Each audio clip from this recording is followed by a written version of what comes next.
Five, four, three. Hi, everybody. Dugroz here with Dugroz Reports. Welcome to my Saturday morning live stream. Today is Saturday, June the 7th, 2025, and I'm reporting live from my house. Good to see each and every one of you on board this morning. Let me know if you can hear me okay. I've got Mike Newland on board, Juan Garcia, Too Easy, and here's Tom Graber coming in strong right away with a $5 super chat. Celebrate. Thank you, Tom. I sincerely appreciate that. Flying Ryan says, good morning. Time to learn about Rove. John, let me know the sound is 5x5, so that's good. Thank you for that. Stephen Cohen, Dennis Dunn, how's the weather in Iowa? It's very nice, a little overcast, but good temperatures. John R. is here and says, let's do this. And hey, looky there. John comes in strong and consistent with a $2 super chat. Celebrate. Thank you, John. Dugroz Math 101 Saturday mornings. There is going to be some math this morning, maybe not truckloads, but at least some. Mojo, Chad Pennycuff, Nick says, hearing me just fine. PG, just here for the celebrate, says Ryan. Tariq Burke drops $2.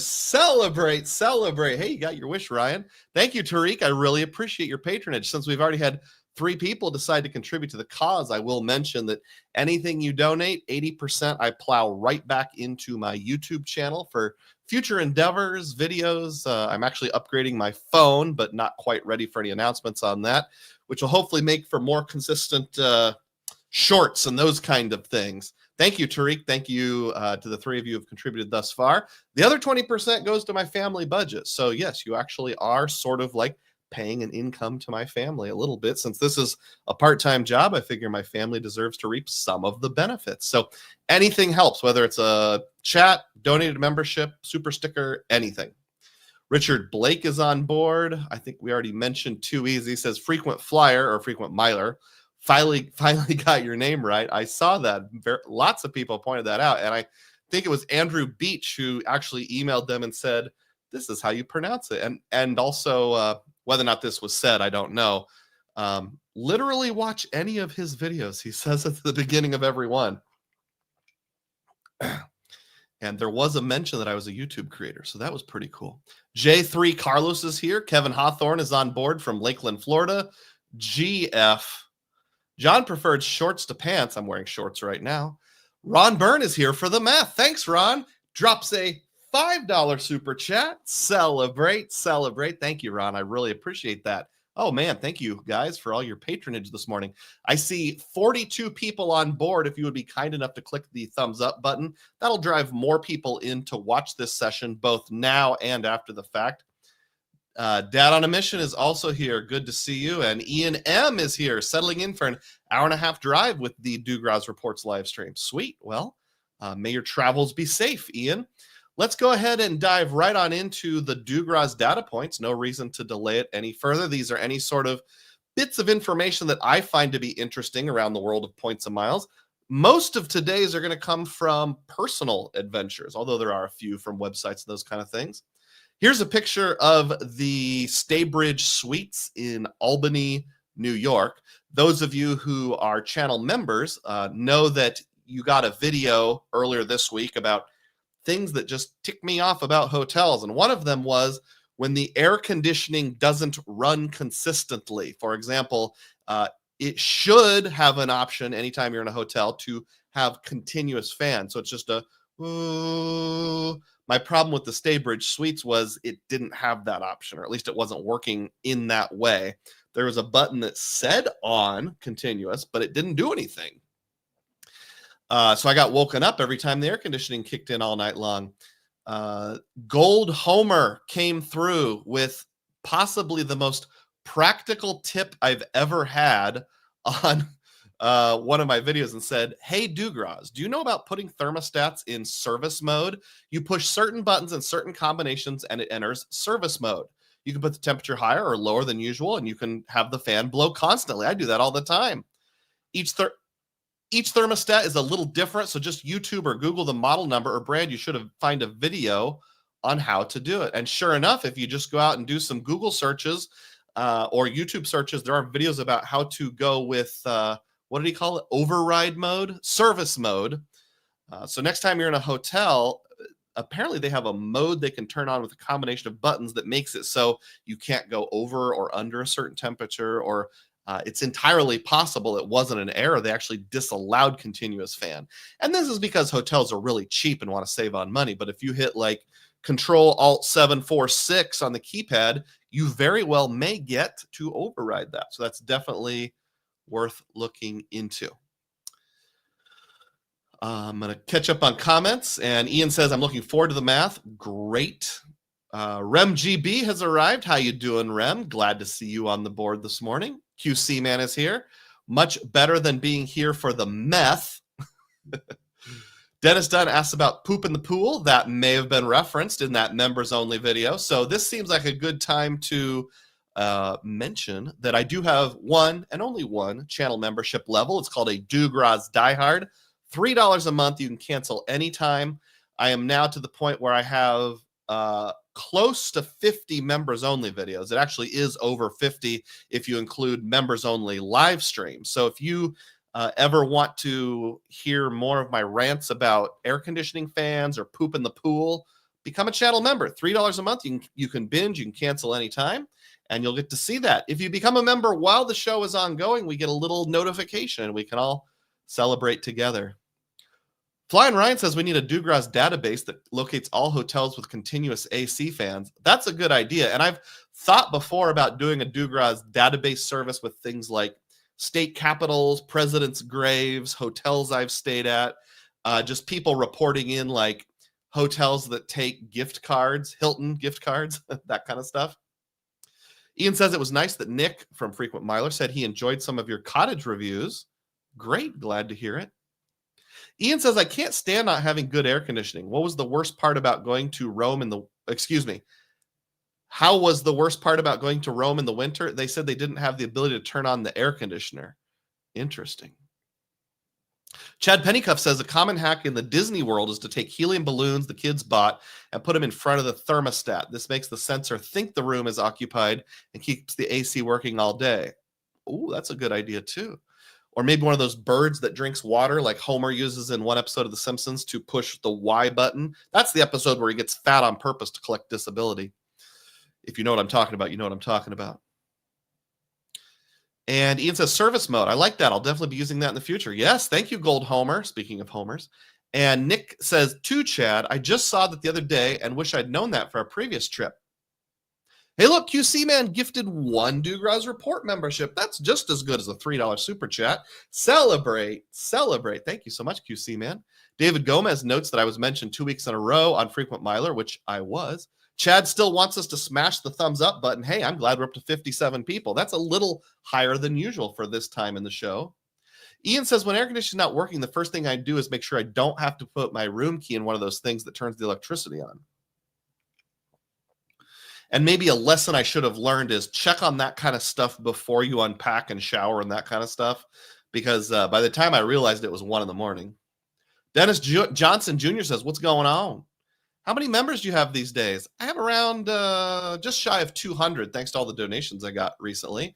And Ian asks, how were the finances last month? Well, thank you to the contributions of Mike Newland and others like him.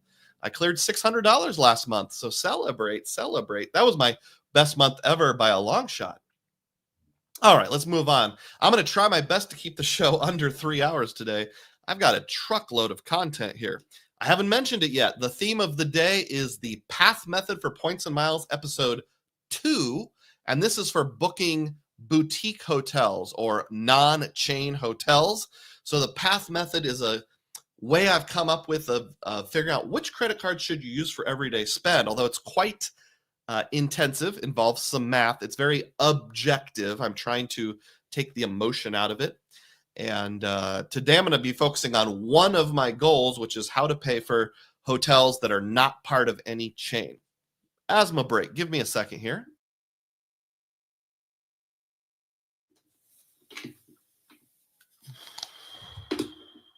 Okay, sorry for that little delay there. Back in April, I was in. Oh, did I mute it? Okay, I think I muted it and then unmuted it. I apologize. I should be good now. Back in April, I went to upstate New York, and in New York, they have a lot of toll roads, and I had to pay some tolls.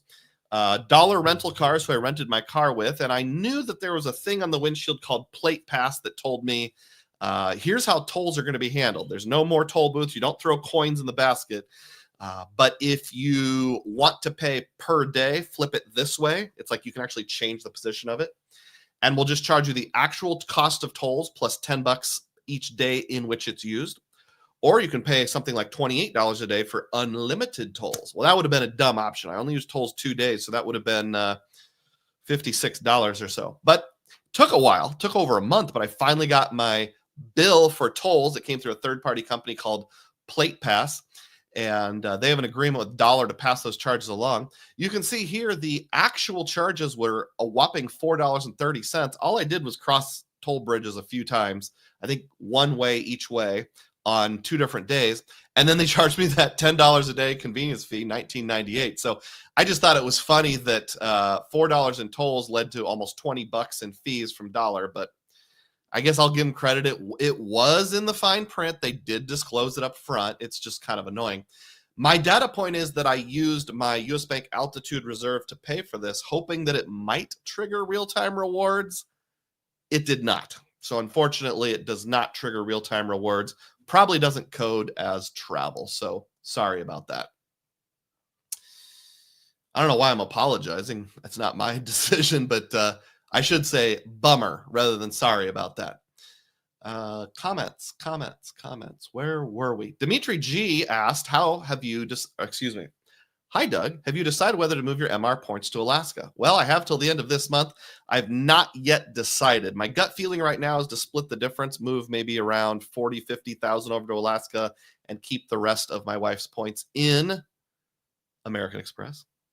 John R says we can hear you, so I have thoroughly unmuted. QC Man 2000 says, so if Doug is wearing a fur coat next week, we'll know why. Happy for your good month. I think I could be a millionaire and I still wouldn't wear fur coats. I am a sweaty fellow. The Eternal Vortex has arrived and drops a $1.99 super chat. I like how the super chat color on my screen matches your avatar. Celebrate. I finally woke up early enough to watch it live. Hype. And then Ian gives $1.99 and says, here's to $700. Celebrate. Awesome. Thank you, Ian. I appreciate that. Yeah, hopefully I can clear $700 during the month of May. I will probably need a Santa Claus like Mike Newland or someone like that to step up, or lots of small gifts. But hey, don't get me wrong. If I even got anything helps, I'm happy for anything. Dennis Dunn says $4 with a $20 fee. Ouch. That's right. Cogito ergo sum. Don't think we've met before. Good to see you, Cogito. I bought a toll pass from Pennsylvania that works in 17 states. I live in California and bring my toll pass with me when I need to rent a car on the East Coast. Awesome.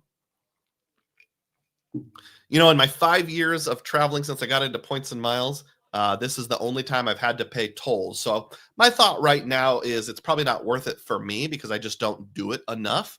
But by all means, I would invest the $50 or $100 or whatever it is to buy a plate pass if I was traveling out on the East Coast a whole bunch. Moving on to the next Dugroz data point here. I had mentioned on a live stream about a month ago that I got a sign-up bonus from Affinity Federal Credit Union, and I did get my bonus. This is a really easy one.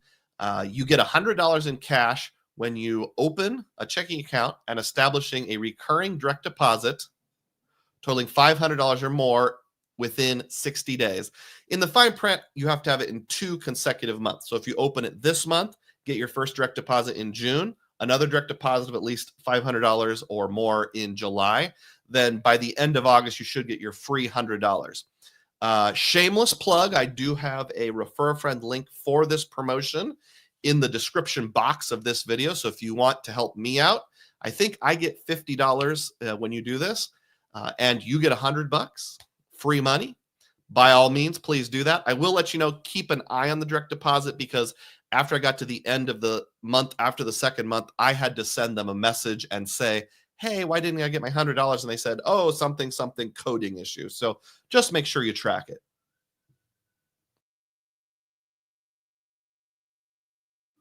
QC Man says, do you usually pay the excise tax on MR transfers to domestic airlines or just pay more MR points? I've only ever done it with the back door into Alaska. So Amex to Hawaii and to Alaska.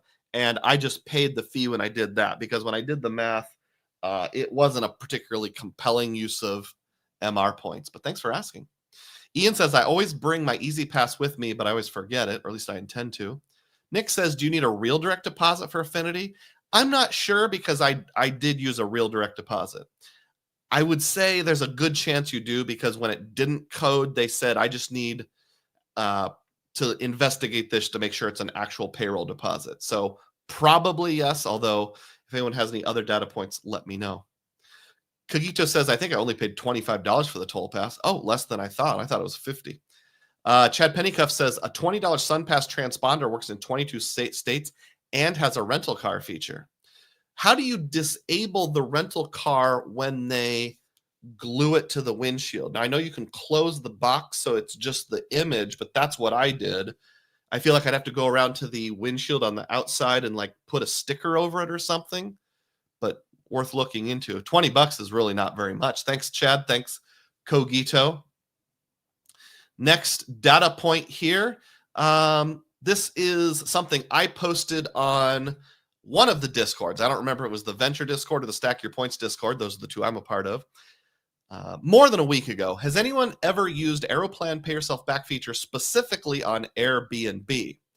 And Spaithco responded, this feels like the sort of question where you're the first person a lot of people would think of for an answer. And 4 people clicked 100, 1 person clicked the this button. So yeah, I get that. That's my kind of wheelhouse. That's why I'm trying to find out. So if you have ever put an actual Airbnb charge, not a gift card, but an actual Airbnb card charge on your Aeroplan card and then paid yourself back, please let me know. That's a data point I'd like to have. I did attempt to buy an Airbnb gift card on my Aeroplan card to see if it would trigger real-time rewards. Not real-time rewards, pay yourself back. Unfortunately, it did not. But that's different than an Airbnb purchase because it coded as LGC Airbnb gift card, not as Airbnb. I know, for example, with US Bank real-time rewards, you do not get to use real-time rewards on Airbnb. There's lots of data points on that. So let me know if you have that data point. Thank you, Spaithco, for your amusing comment. Where did we go? Okay. Flying Ryan says, I did VRBO and Airbnb for Aeroplan Pay Yourself Back, and it works every time for me. Oh, great. Well, there's your answer. So Flying Ryan did Airbnb with Aeroplan Pay Yourself Back, and it did work. I'm glad to know that. Thank you, Ryan. Chad Pennycuff says, just close the box, put your own transponder on the windshield, register the rental car plates in the app with dates. Okay, so apparently the Sun Pass you bought overrides the plate pass that the rental car company builds in. Good to know. Nick says, I'm glad Louisiana doesn't do tolls, but makes renting a car in other states interesting at times. Not sure what that means. Florida is nice because you can buy a tag at MCO for the tolls. Kagito says the toll pass allows you to choose rental car in the app. You enter the plate number and the end date for your rental. I wonder if things like Sun Pass and Plate Pass work together.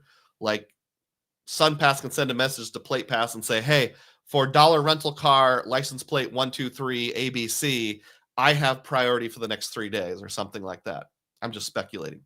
Bill Wright says in Illinois, the tolls cost whatever it is, but the cost with the transponder is almost half the amount. Dennis says, Dugroz, the professor. Thank you. Hey, 70 people on board. That's really good for this time of day.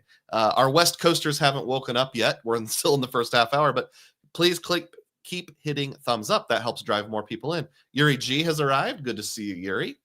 All right, next Dugroz data point. I mentioned last week that right now Choice Privileges is having a sale where you can buy points for 30% off. And that's still going. It goes through June 20th, so we have another 13 days to do that. But I have a little more data on that or some more anecdotes on that. First of all, I did the math. You have to buy at least $12,000 to get that 30% discount. And that comes out to 0.721 cents per point. I wrote it here. It didn't have that on the screen. I added that. So 0.721 if you buy those choice points. And last week on the live, a new viewer, or at least a viewer I had not run into before, named Katan Al Casey, said he bought 180,000 choice points for $927. And what he later clarified was that it appears this is somewhat targeted. If you have the better of the two choice cards, you might be targeted for 40% or possibly even 50%. So when I did the math on his, it came out to just a little over half a cent per point. I think it was 0.515 cents per point. And then Katan also let us know that you get 10% of the purchase in choice points, so like a 10x choice points on the purchase. And then he used Rakuten for another 2% back, which he uses as Amex points. So he really scored and walked away with a lot. So that can be really good. Now, fair warning with choice points, and find a video I did about 1.5 years ago on the choice rewards program and the points. You have to be a little discerning, do a little bit of cherry picking, because the value that you get varies a whole bunch. It's kind of all over the place. But let's show 2 examples here that I ran across. One was in my home state here, Des Moines, Iowa. This is the Cambria, a nice property, Davenport Quad Cities, Bettendorf. It's called the Davenport Quad Cities, but it's in Bettendorf. That's basically a group of 4 cities right where Illinois and Iowa meets. So if you look down here, you can get either the queen, the 2 queen, or a king for 20,000 points. Now, sometimes with choice, you can even get suites for the same amount. That was not the case at this particular property. But remember, 20,000 points. And then the cash rate after tax was 203. So this is just a bit over 1 cent per point. So if you're buying in at 0.7 cents per point, or in Katan's case, if you're buying in at 0.515 cents per point and then redeeming at 1 cent per point, that's really good, actually. Here's an even better example. Do you remember me talking about a hotel in Mooloolaba, Australia? I saved this example just because I really like saying Mooloolaba. This is the Breeze Ascend Hotel in Mooloolaba, Australia. 30,000 chase points. And on the exact same day, the cash rate was $440. So I did the math for you and pasted it on the screen here. That comes out to 1.47 cents per point. So if you're buying in at just over 0.7 of a cent per point and you're redeeming at 1.47 cents per point, you're basically getting double the value compared to the actual cash rate. And yes, this is the member rate. So this is the member rate that you have to be a Choice Privileges reward member to get. So I think that's pretty darn compelling. Okay, so now I'm catching up on comments here. Yuri says frequent miler mentioned me one more time. Great, thank you. Other people have mentioned that. Chad says SunPass works in 22 states. The rental car toll system is a default if there isn't any other registration. All right, so it depends on the state. Yuri says our state doesn't have any tolls. Mine doesn't either. Maybe one. There is a private toll bridge that goes from just south of Council Bluffs, Iowa, over to Bellevue, Nebraska. Ron Byrne says, is that 500 total over the time frame or each direct deposit on the Affinity deal? I'm sorry, I don't remember. I did a direct deposit of a little over $500 bi-weekly just to be on the safe side. I think it's 500 per month. So you could, in theory, do 250 and 250 in 1 month and then 250 and 250 in the next month. But I'm a conservative guy, so I wanted to minimize my risk. QC Man says, Dugroz definitely will have a guest appearance on Frequent Milers soon. How often do they have guests? I'm a little skeptical. Hey, Yuri's thinking the same thing. New Again says, good morning. Yo, you got to cherry pick all redemptions, no matter the brand, unless your goal is just to not pay out of pocket. That's right. I'm going to be the pioneer on Frequent Milers, says Quality Control Man. Ryan says, if you are worried about pay yourself back on Aeroplan with Airbnb and they have a chance to cancel for a full refund, might as well try it.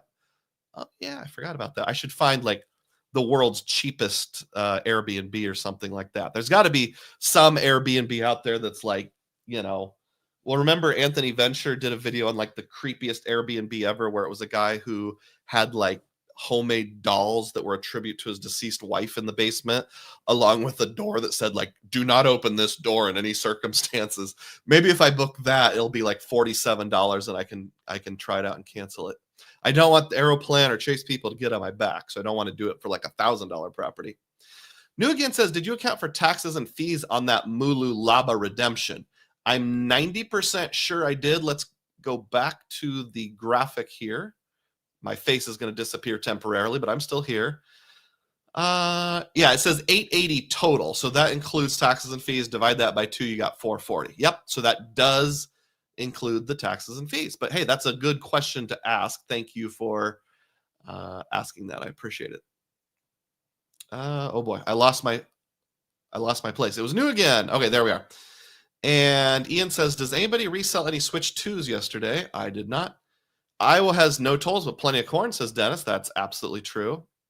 By the way, I found out that Dennis Dunn is the button king of the St. Patrick's Day Parade in New York City. Just Google his name. Catch 631 says, last week you asked about laundry sandwich merchandise. I would like to suggest instead celebrate merchandise. That's probably a good idea. Raymond, hey, don't think we've met. Raymond says it's pronounced Marlu Labar. Are you from Australia? Have you been there? I'd be curious how you know that.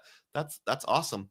And Ian says that's a good idea. You should email the giant mailbag and give them all your contact information to say, hey, if you ever want doing some kind of guest segment. I guess doesn't hurt to ask. QC Man drops a Dugroz Reports membership. That's like a $3 gift. Celebrate. Thank you so much, QC Man. Flyman, write that down. What's the original write that down from? Like, where did that meme originate? Okay, pressing onwards here. Bro, do you even lift? So we talked a little bit about the Tractor Supply Company, and there was a side conversation about how great their horse mats all are for people who have home gyms and that kind of stuff. But the whole reason this came up is because I went in there to buy some windshield wipers a couple weeks ago. And for the first time ever, I noticed that not only do they have windshield wipers, they sell third-party gift cards, including celebrate prepaid Visas and MasterCards that go all the way up to $600. Pardon me. They go all the way up to $500, and they have a purchase fee of $6.95. So I was like, think of the possibilities. So I went back earlier this week to do some data, or maybe I think it was on Saturday of last week after my live ended and everybody really wanted me to do this. And I used 4 different credit cards at the self-checkout. The cashier was like, you doing okay, honey? Or something like that. And I just said, yeah, I'm fine. I'm just kind of slow because I need to use some separate purchase items. So she probably was suspicious I was shoplifting or something, but other than a bottle of motor oil, every item was like $2. So if I was shoplifting, I was about the world's worst shoplifter. So let's go over those results. So the first card I used when I bought the windshield wipers, I put 1 windshield wiper on my Altitude Reserve, and US Bank doesn't show in the app how it codes. All I know is it's mobile wallet, so I got the 3X. The Capital One card gave me this piece of information right here. Tractor Supply Company gas/automotive, which really got my hopes up. I thought to myself, is there a chance this could code as a gas station? Do you know how epic that would be if it did? So Capital One got the ball rolling. And then when I went back, the 4 cards I used were my Wyndham Earner business card issued by Barclays, my Wells Fargo autograph, a Chase Freedom Flex, although there's no bonus category in gas right now. There could be when the rotations come around. And then last but not least, I used what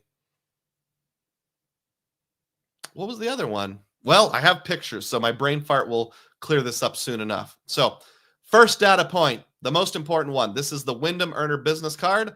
I spent $2.11 and earned 2 points. They categorize it as miscellaneous automotive dealers. So Barclays Wyndham Earner business, where it would have been the best, does not code as gas. Boo. All right, next up is the Chase Freedom Flex. Of course, it's only 2 points, but it codes as automotive, aircraft, and farm equipment dealers. So 0 for 2 so far. The third one, okay, now I'm remembering. It was my Citi Rewards Plus card. Citi codes it as vehicle services, miscellaneous automotive dealers not classified elsewhere. 0 for 3. I didn't take a picture of Wells Fargo on the autograph, but it also coded as like automotive service centers because they do sell car batteries and that kind of stuff. The reason I didn't take a screenshot with Wells Fargo is because the way they display their rewards is pathetic. Instead of just saying, here's how much you earned, you find your purchase, then you have to go searching for a bonus category in a separate line item. So unfortunately, it's always good to experiment, but in this case, it didn't go anywhere. So yes, if you need to get some sort of general spend that's not category specific, Tractor Supply might be great. But don't know of any cards that use automotive service centers as a bonus category. But let me know if you think of something. All right, so in relation to write that down. Flying Ryan thinks it originated with SpongeBob, but we're not really sure. Yuri G's talking about how Tractor Supply codes. Yep, that's what we just went over. David thinks it's SpongeBoob. Ian says, I bought a $1,600 lawnmower at Tractor Supply Company, got 4X on Rakuten. Ron Byrne wants an intentional grounding t-shirt. And I'm going to go try Tractor Supply, my Saver card, to see if it gets 3X. What are you hoping it would code as? Because doesn't the Saver give dining, grocery, and entertainment? And yeah, I don't think it. I mean, no harm in trying, but make it a small purchase. Barclays cheating me out of those 0.11 points. That's right. Unlike Chase, they round. Ron says since it codes as groceries. Oh, you think it might code as groceries? I'm very skeptical of that. Dennis says if you shop at gas station stores, it codes as gas. Is there such a thing as a Tractor Supply gas station? If you mean Wyndham, you buy something at a regular gas station. Yeah, I'm very aware of that. Yuri says, I think one of the cards from US Bank has an auto dealer category. It might be that weird business card that gives you 2% cash back on like your 4 highest categories, which 2% is no big deal. You can get that all over the place. But if you find something better than that, Yuri, please, by all means, keep us posted. Just put a comment on any video. Got to blow my nose here, folks. I apologize. Oop, dropped my Kleenex. And mute button.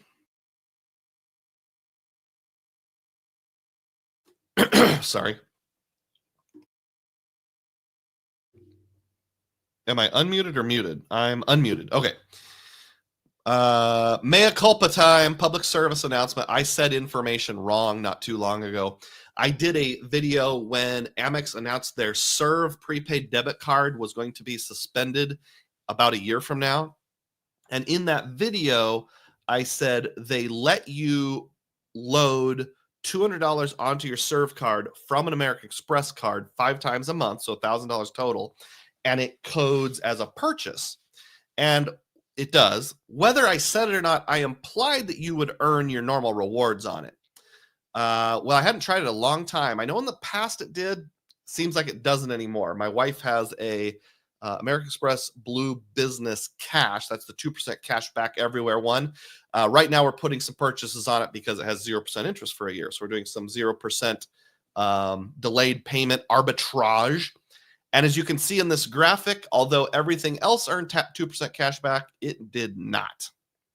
In addition to that, I loaded $25 as a test from the Blue Business Plus, which earns MR points.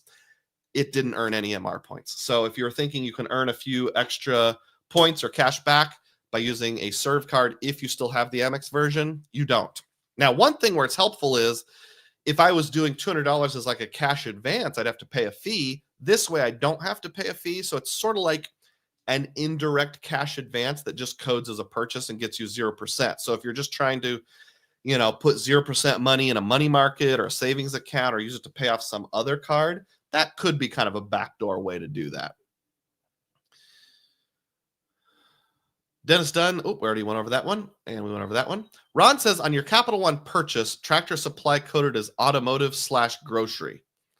Let me double check that. That's not what I remember, but sometimes my memory is faulty. Bigginization here. It coded as gas/automotive on Capital One, not grocery. Sorry about that. Sorry to crush your hopes. This was my Venture One card before I did a change back over to the Venture X. So, bum, bum, bum, bum. Ian says, I loaded $500 onto my Visa serve this morning, riding it until the wheels fall off. That's a whole nother thing. I'm not going to get into that this morning. That's the top secret kind of stuff I discuss on my members only videos. So if you want to hear that, become a member. Next Dugroz data point. Speaking of Capital One, did you hear the news? I'm sure you did. I got this email last week announcing upcoming changes to the Venture X Airport Lounge Access. Dear Douglas, we are committed to delivering a best-in-class airport lounge experience for our Venture X customers. Our lounges have grown in popularity. Customers have increasingly encountered wait times. So they're making some changes here, and you probably heard about it, but let's go over what the changes are. Hat tip to Frequent Miler here, who detailed it out. Negative Venture X and Venture X Business Lounge changes coming. So the summary is that starting on February 1st, 2026, additional cardholders or authorized users will lose access to lounges. To regain that access, you have to pay an annual fee of $125. So this is not an authorized user fee. This is just a fee you can pay to add lounge access as an authorized user. Again, they emphasize there won't be a fee to get additional cards. It's only if you wish to have lounge access. Now, I know Matt Clausen did a video on this. Hat tip to him. It's where I got some of the information. And he said something like, I wish they had just made it an authorized user fee. I kind of get where he's coming from, but this does give us more choice. So like if I want my Venture X to also be used by my wife, but we're not into the lounge access, I can still do that for free. So I actually prefer the way Wells Fargo is doing it. Slip of the tongue. I prefer the way that Capital One is doing it, but I get why people are upset. Now, here's the real upsetting part is, I zoomed in too much. If you want to bring guests in, you can bring in yourself, your additional card holder who paid the $125 fee, but after that, it'll be $35 per visit in a Priority Pass lounge. In a Capital One lounge, the guests will be $45 per visit. Unless your age is 17 and down, then it's only $25. Children under 2 are still free. So like in my family, for example, let's say after this goes into effect, February 1st of next year, my wife and I and my 2 kids all want to come into the lounge, and they're still 17 or under before they turn 18. It'll cost an extra $25 each, which is $50, plus the $125. So that's $175 on top of what we're currently paying. Let's say we do that 3 times a year. That's $150 for the guests, plus $125 is $275. So if my whole family wants to visit Capital One lounges twice a year, it's going to cost us an extra $275 over what it does right now. Ouch, that hurts. It's not so much the $125, it's the per guest fee. If it was just, hey, everybody who pays the $125 gets 2 guests, that would be awesome. Up until now, this has been a great card for families of 4 to 6 people where you need more than 3 guests, but you can't go over 6. It's not going to be anymore. I will give a couple props to Capital One, though, on this. First of all, they're giving you the option. They aren't mandating the $125 as a authorized user fee. Secondly, this doesn't go into effect until February 1st. Was it February 1st? Is that right? So they're giving us lots and lots of notice. Thirdly is it's kind of understandable. Yes, it is February 1st. It's kind of understandable, although I wish they would have more lounges. But if you're just sitting down and doing a value proposition, the Venture X card just got a whole lot less valuable. Now, speaking of the Venture X, I have another Dugroz data point here. This is an in-person data point. Got an envelope from FedEx about a week ago. Do you remember the live stream I did that was called something like Why I'm Downgrading My Venture X? And the bottom line was, so I had a Venture X. I have another Capital One card, which is a Venture One, which is my oldest card with a bullet. It was from the year 2000, so it's 25 years old. And I'm like, I want my oldest card to be usable. So what my plan is to downgrade both cards to Venture Ones, wait a few months, and then upgrade the oldest card, which I nicknamed Carl, to a Venture X. Well, guess what happened this week? In the envelope from FedEx was another envelope. And inside that envelope is a piece of paper, and glued to that piece of paper is a Venture X card. So I'm pleased to report that Carl has turned back into a Venture X. There he goes. This is actually my wife's authorized user card because I added her as an authorized user. And it was weird. My upgraded card came in a regular mail envelope, but hers came by FedEx like 2 days later. So yes, I've had a Venture X before. I have a Venture X again, but with a different card number. So instead of this being a 3-year-old Venture X, this is a 25-year-old Venture X. Lots of technicalities and asterisks with that statement, but I think you know what I mean.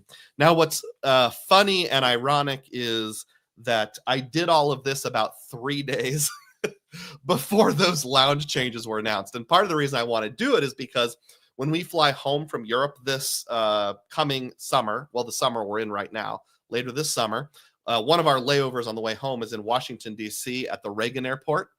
And or like a repositioning flight leaves from the Reagan Airport.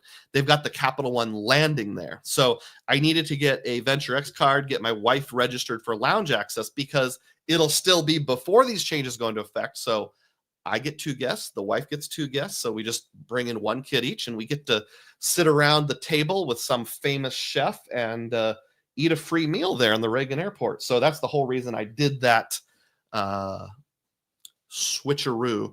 I normally don't like setting up my spouse as an authorized user because it affects Chase 24, not in the sense that's unrecoverable, because you can always call Recon and say, hey, it was an authorized user card, please don't count it, but it does create an extra layer of annoyance. And my wife does not like calling into credit card companies.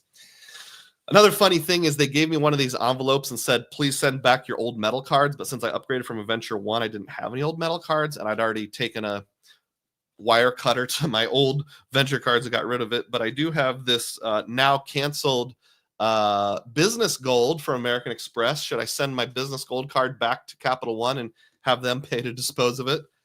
I think I should. All right, so that's the end of the What's Up with the Venture X series, but I'm guessing lots of people have lots of comments on this topic. Let's find said comments here. Ian said, oh, we already talked about that, and I teased being a member. Nick says, when traveling domestically, do you tend to upgrade to Economy Plus or rough it out in Economy? Being 6'3", I tend to always pay the upgrade unless it's a short flight. I've kind of set a new rule for myself that anything over 90 minutes, I'm going business class. We'll see if that actually happens. Tampa Travel calls it the Venture Choke. That's a good name. I like that. And welcome aboard, Tampa Travel. I think we've spoken before, but I can't say for sure. And it was certainly nerfed. Dennis says lounge access is $125. Sapphire Lounge only $100 for non-card holders. Interesting. Mike Newland said at least they had not restricted the amount of times you can go to the lounge like American Express has. That's true. And I do want to give some props to Capital One. I think it could have been worse. And them announcing this 7 months in advance is at least a little bit of class. Nick says, curious to see if all Priority Pass members will follow Capital One. Priority Pass lounges are usually meh and seem to never be near my gate, so I wouldn't be missing much, but it'd still be a bummer. Honestly, with all the changes coming out, the CSR going up in annual fee, probably. These changes the Venture X. I'm wondering if I'm just going to roll with my 8 U.S. Bank Altitude Reserve passes a year and see how that goes. Maybe pick up a Connect and bring that up to 12. Maybe lounge access just isn't really worth it anymore for an occasional traveler like me. Ron says, the Venture X killed lounge access for my family of 5. I'll still keep the card, but it stinks. Yeah, I'll keep it in one form or another, a Venture, Venture X, Venture One, because it's my oldest card, but We'll see. Too Easy says, are you going to have Player 2 apply for the Venture X after the changes? Probably not, because, she's an auth user now, so we'll just roll with mine. I'll use her 524 slots for something else. Filmo's here. Hey, it's been like 3 weeks, Filmo. Glad to have you back on board. Filmo likes the Venture X changes, wants to go to a lounge and run into families, random authorized users, or worse, Anthony Venture. Excuse me. Who wants to go to a lounge and run into families, random authorized users, or worse, Anthony Venture? I like the comment. So yeah, I'm super hypocritical. If I'm traveling solo, I'm like, all these families with kids. If I'm traveling with my family, I'm like, you need to accommodate my family. I think we're all that way. We want what's best for us. Clairvoyant says, yo, what's up, young bloods? Yo, fellow gangstas. QC Man says, I think there's a chance they'll reverse the no guest to Capital One lounges to one for the account owner. It'll be interesting if other cards follow Capital One having no guests on PP lounges. Man, if they would just make it one free guest per person that's paid the 125 or the primary card holder, that would go a long way to people like me that have 2 kids. By the way, this was interesting. I forgot to mention it here. All right, if we look right here, got to put your comment away briefly, quality control. Okay, the Venture X business is slightly different. Primary card holders and additional card holders who have paid the fee will be able to provide complimentary access for up to 2 guests. This is only on Priority Pass. That doesn't apply with the, whatever you call it, the Capital One lounges, which I actually cut off. I don't think it's the same, but if anyone has the business Venture X or has followed it closely, let me know if I need to be corrected. I've actually thought about grabbing the business Venture X. I would never be able to meet the sub, but since I have the card anyway, it would just be blowing a 524 slot or something like that. Because Capital One is the only major issuer that reports business cards to your private credit report. Chad's Money Minutes has arrived and simply says, yo. Too Easy says, going for the Ritz for that PP Lounges and Sapphire. I might be talking about that at the very end of the live stream. Somebody asked a question along those lines. Texas Dog has arrived. Sorry I'm late. Been doing chores. Hey, you got to do your chores.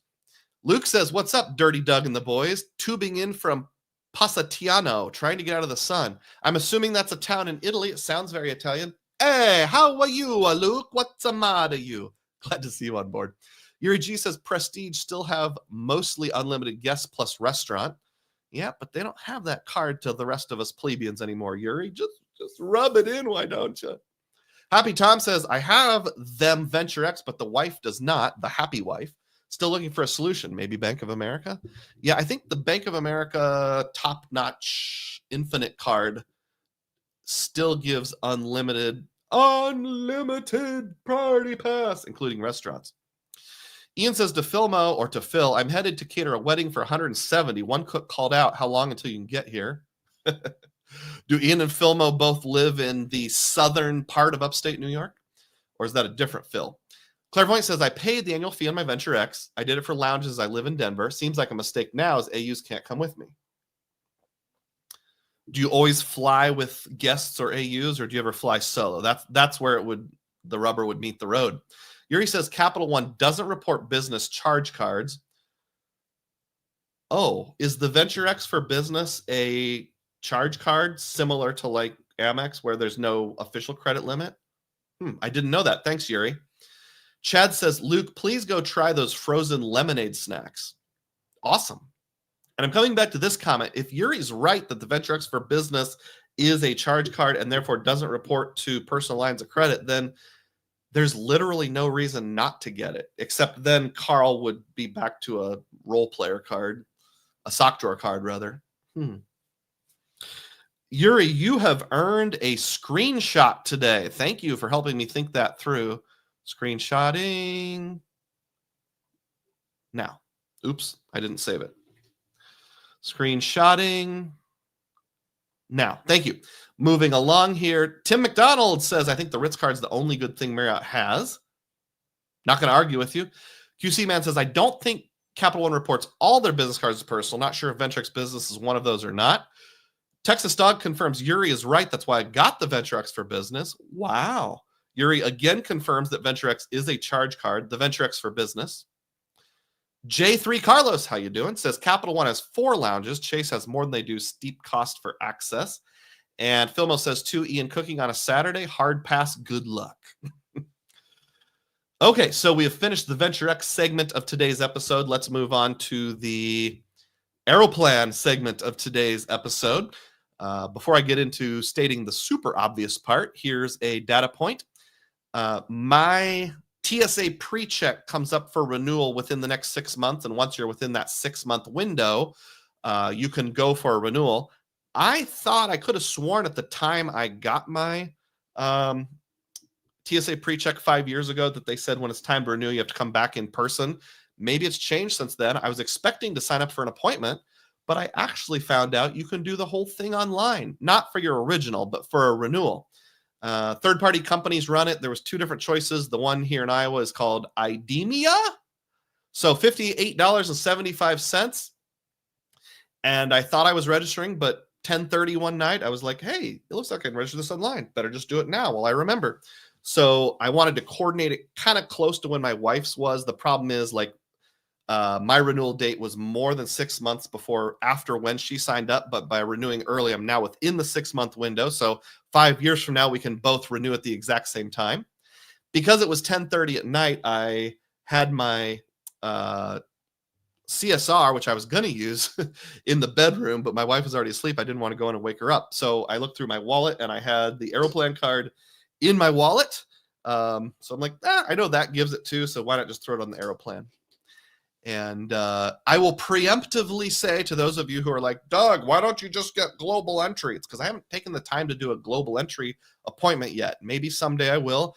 Because I have like 12 cards that give it to you for free, either global entry or TSA pre-check or whatever that cross the border in Canada thing is, I'll just use a different credit card next time. I've never done it on my Altitude Reserve. I've never done it on my CSR. I've never done it on my Venture X. So that's just off the top of my head, 3 different cards that I can do it on when the time comes. Someone suggested do it when I'm down in Puerto Rico, assuming I can go to the Creator Meetup in November, which I plan to, but can't say for sure yet. And then speaking of Aeroplan, oh my goodness, celebrate. 20% transfer bonus to Air Canada Aeroplan from Chase, which stacks with the cardholder bonus, was announced 2 days ago on the 5th. Weird that they brought it out on a Thursday instead of the 1st of the month, but whatever.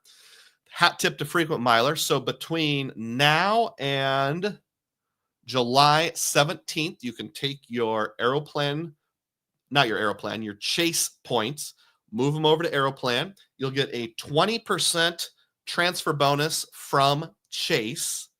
And then if you have the card, you always get a 10% transfer bonus that is on top of that, assuming you're transferring in increments of 50,000 points or more. PSA, the transfer bonus from Chase will post immediately, the extra 20%. The extra 10% takes 3 to 5 extra business days, so don't panic if you don't see it right away. So we have 1.2 plus 1.1, that's 1.3, and you can pay yourself back at 1.25. So class, what is 1.3 times 1.25? 1.625. So I'm going to be rocking and rolling with some pay myself back this summer. This actually timed out perfectly for both myself and Ron Byrne. He just finished some travel and he's to pay himself back on. And I'm going to be doing travel by the end of this summer. And because I use some of my Aeroplan flights to book my Lufthansa flight through Aeroplan to get back to the States, I do have a deficit. I've got somewhere around 125,000. I need to get up to 200,000 so I can max that out for both myself and my wife. So I will be taking advantage of that. This makes me want to do a happy dance, although I'm not very good at dancing. Where were we? Okay. Anna K says, hi, Dugroz. Hi, Anna. Glad to see you. I don't think we've met before on a live stream, although I've seen your name here and there. She is a diehard. And Ian understands that Philmo can't come help him cook today. Anna just got the Aeroplan card. Awesome. Glad to hear it. QC Man says, after Capital One opens their lounge or landing in 2 New York airports, any plans for any more of them opening? Going to be honest, quality control, I have no idea. Sorry, I've got some post-nasal drip here. It's like John Candy says in Planes, Trains, and Automobiles, if I don't clear this out, I'm going to be snoring all night. One more snort. One more nose blow. Sorry about my bodily functions, folks. Nick says, anybody know if you can renew global entry online, or do you need to make another appointment? Just curious, not up for renewal anytime soon. I don't know the answer to that. Too Easy says, does anyone know if global entry is the same thing? Hey, great minds think alike. Dennis Dunn says, Marriott has nice resorts in the Caribbean. And Quality Control Man says, you should apply for global entry before you go to Europe so you can do the interview when you arrive back in the U.S. I'll think on that. Filmo says, if Dugroz isn't in Puerto Rico, we're all going to Iowa. Someday I'm going to have the official Dugroz meetup. And there's a couple candidates, Appleton, Wisconsin, Council Bluffs, Iowa, and Wheeling, West Virginia. Anthony Venture and I are going to do a joint meetup where we all go to the world's best Hampton Inn together. Nick says, my global entry interview for me and my wife lasted all of 60 seconds. The only thing they asked was what we did for work and got our fingerprints. Oh, well, you're right. I should probably arrange that. Anna says, I think you can renew GE online as well, according to the website. Yuri confirms that is correct. Great news. Nick says, I'd really love to not have to drive 2 hours just for another 60-second interview for renewal. Yeah, the Des Moines airport does have a customs office, but when I looked in the past for appointments, they were like way out in the future, like months. QC Man says, how many euros will be transferring to the Aeroplan card? I need to end up with about 70,000 for myself. So whatever that is, X times 1.3 equals 70,000. That's probably what, around 50,000. And then my wife, I think, needs to top up about 30,000, something like that. All right. Thank you to each other. Rewards Master says, better late than never. Glad to be here. Thanks, Rewards Master. I think there's some information that might appeal to you later in the show. Too Easy says, Dugroz Meetup 2026. And Filmo says, if the Dugroz Meetup doesn't have a state capital, did it really even happen? That's a good point. I'm not going to be able to do it in any of those cities I mentioned. I've actually seriously considered this. So you know how I have a goal to visit all the presidents' graves and all the state capitals? What if I haven't done the Iowa Capitol yet? I mean, I did it when I was a teenager, but that doesn't count. It's only capitals I visit after the age of 40. I thought about saving it for last. And after I have my 49th state capital in, probably Juneau, Alaska, or something really hard to get to, have a meetup in Des Moines, Iowa. This will be like 10 years from now, where we all go to the Iowa Capitol together. That's a thought that I had. Nick says, got to use global entry for the first time last week at IAH coming from Cancun. It was worth its weight in gold. Awesome. Clairvoyant says, I'm one of the few people that's been denied global entry. Oh, I'm sorry to hear that. That's a bummer. 76 people on board. Keep clicking thumbs up. All right. One more data point. It's kind of a tie-in data point here, and then we'll get into the theme of the day. Sorry about my voice cracks here. I'm guessing I'm having some seriously delayed puberty. About a week ago, Matt Clausen released a video called Rove Miles, your point stacking and travel solution. It's hard to see, but that's what the thumbnail looks like. So hat tip to Matt. And I asked him this question 9 days ago. If I asked the question 9 days ago, it was more than a week ago. I said, very interesting. I get that a cash booking via their platform is non-refundable, but if I book a stay in their portal using Rove points only, do those have a refundable option? So Rove is a new portal that enables point stacking, and I'll get into details on that later. Based on Matt's video, I got the impression all of the cash bookings were non-refundable, but wouldn't you know it, Matt says, I believe so, but I'm not booked yet by points. Some guy who goes by the name of Rove Miles answered yesterday and said, both miles and cash stays have refundable and non-refundable options. Non-refundable stays earn miles instantly, so you could use those miles to add extra nights or towards your flight there. And refundable stays earn your points around a day after checkout. So thank you to Rove Miles, who I'm assuming the person who runs the Rove Miles account on YouTube is officially affiliated with Rove Miles in some ways, but kind of cool to talk to the actual owner or PR director or whoever it might be, director of jubilation. So that's going to transition us into the theme of the day today, which is using boutique hotels in conjunction with the path method for points and miles. So let's catch up on comments and then get into it. Dennis says, I have to find a dead president for a Dugroz meetup. I've still got several, over 30. Stack your trips. Nashville also has a presidential grave. James Polk. Yes, actually, Andrew Jackson and James K. Polk are fairly close together, if I remember. So that will be a trip someday. Is Al Gore from Nashville? I have no idea. I know he was a senator from Tennessee before he became VP. Should I start adding vice president graves? Worth consideration. All right, theme of the day here. So I need to share this tab instead. I need to go to the first slide. I need to bring it up so that you can see it.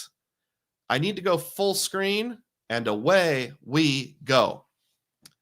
The path method for everyday spend in points and miles. So a little review here. The review will be brief, I promise, but when you're playing an 8-bit video game, you have to stay on the path, and you run into problems if you don't stay on the path. So I made an acrostic called path that helps you stay on the path when knowing what credit card you want to use for everyday spend. Previously on Dugroz Reports, very short review. The problem is big shiny object syndrome for spend multipliers.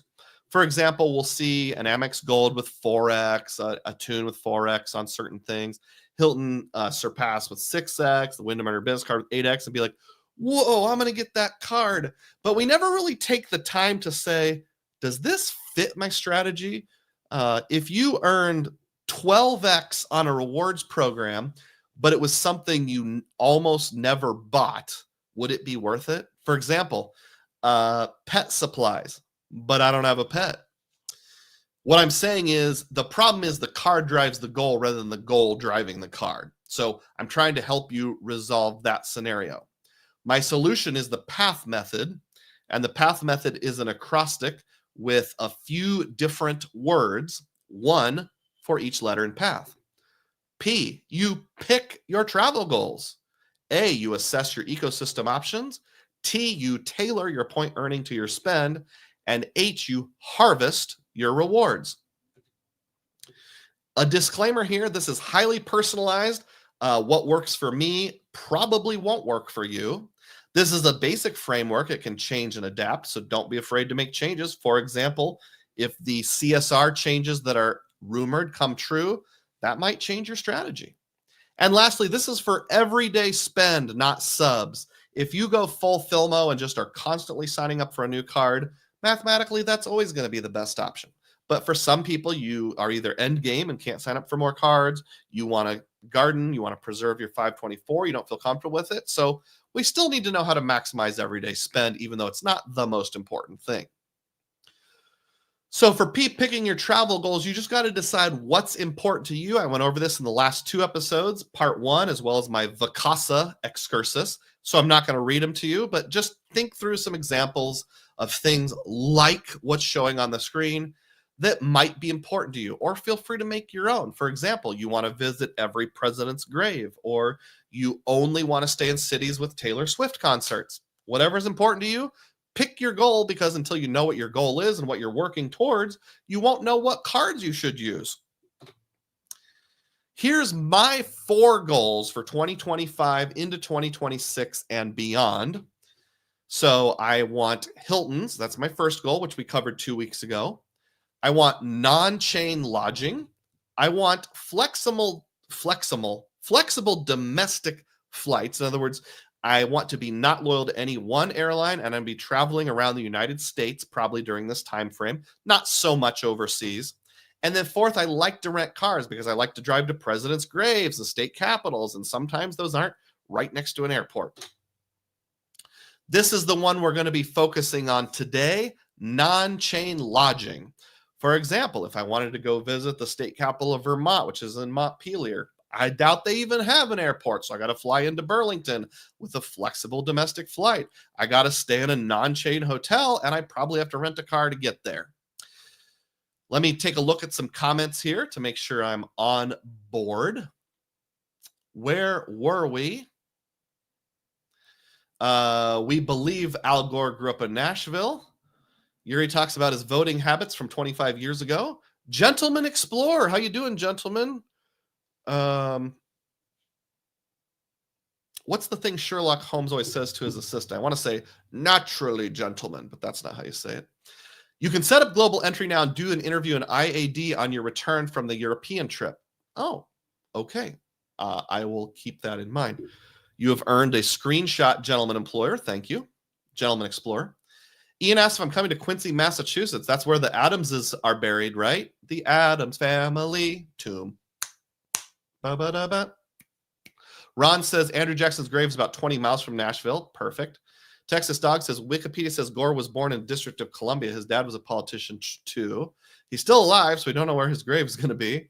QC Man says, we're talking about politics, so I'll just leave that for you to read as you feel comfortable. Filmo says Filmo is gardening, only 2 current subs. Where are you at with 524, Filmo? If that's gardening for you, then awesome. Dennis is with me on Hilton's. There it is. Elementary, my dear Watson. Thank you, MR. How you doing this morning? So yes, elementary, my dear Watson. Sign up for global entry at Washington Dulles. Brian also says elementary, my dear Watson. What did I say? Elementary, gentlemen. Let's see. Where were we? The credit card game is afoot, says MR. And Filmo will be 424 in 3 weeks. I underestimated you, Filmo, or overestimated, whichever one it is. I figured you'd be like 1324. Fresh tomatoes from Filmo. I don't know what that's a reference to, but I like it. Moving along here. Okay, so pick your goals. Today's example goal. Example number 2. We already did Hilton. Non-chain lodging. So I said before, 4 of the favorite places I've ever been using points and miles were not a part of any chain whatsoever. Top left, you'll see the Blue Wave Inn in Ashland, Wisconsin, a boutique hotel that looks right out over Lake Superior. Top right, you've got the Koru Mountain Lodge in Thomas, West Virginia, a very difficult town to get lodging in. Bottom left is the Lundy Lodge in Wales, Paynes Castle, Wales, United Kingdom. It was so beautiful. And then bottom right is the Loft at Accra, which was an independent Airbnb in upstate New York. So I want to do more of this kind of lodging. And it doesn't have to be cabins. It can also be boutique hotels like the Blue Wave Inn. There was a hotel I stayed at once, the Pear Tree Inn in Rolla, Missouri, which was not part of any chain that I really liked. Last week, we talked about Vacasa. We noted several things with Vacasa. Using Wyndham points for Vacasa is great. You've got your Fish Bowl in Oregon where you can look out over the ocean. You've got the Lundy Lodge. You can look at sheep. My kids went to a cabin in Wisconsin with me.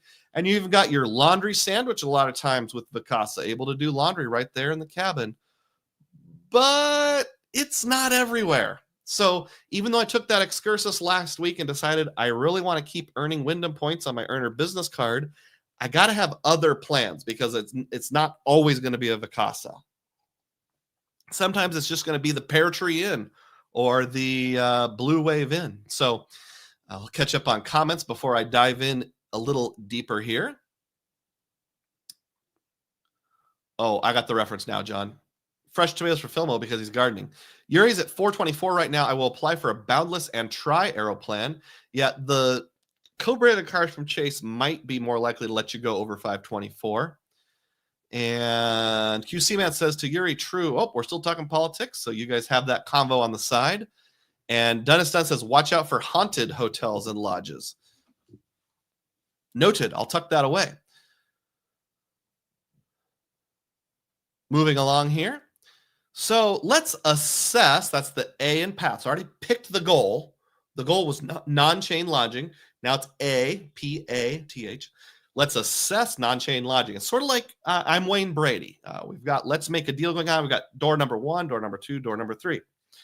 One option is just pure cash back. So I'm sure the Pear Tree Inn has or had, I don't think they're in business anymore, the ability to just call them and pay over the phone or pay on their website. So that's an option. Option number 2 that I want to look into is OneKey loyalty and earnings. OneKey is the rewards program for Expedia, VRBO, and Hotels.com. And my wife picked up the OneKey Plus card just under a year ago. So we have gold status. So I want to find out, is gold status worthwhile or not? Asthma break. Sorry.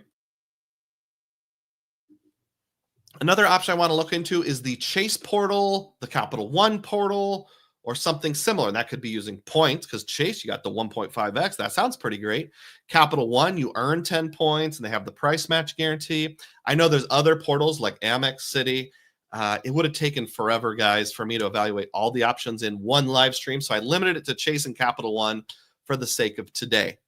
Someday I need to do a breakdown with like every single option, but it's going to take me days, if not weeks.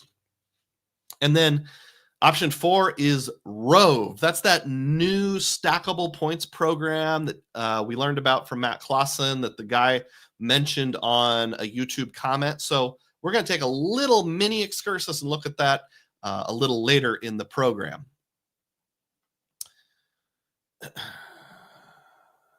QC Man says, I'm not saying any hot button political stuff, just describing why certain things happened back in the day. Nothing controversial. Cool. Thank you. I'm not sure how to say this nicely, but I'm kind of a big deal.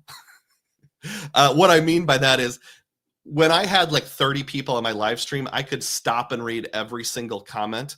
Now that I'm starting to get close to 100, although I've never had more than 100 concurrently, I have found I have to be a little choosy with which comments I get into in detail. So if you're having side conversations on the history of Al Gore and his dad, or on baseball, I might just choose not to read it. So it wasn't so much oh, you're being controversial. It's more like, I just don't want to take the time to address that. Sorry, I hope that comes across okay, and I apologize if it doesn't. Clairvoyant says, is there any truth to getting around 524 by being a Chase private client? Dog, I don't know. You're asking the wrong dude.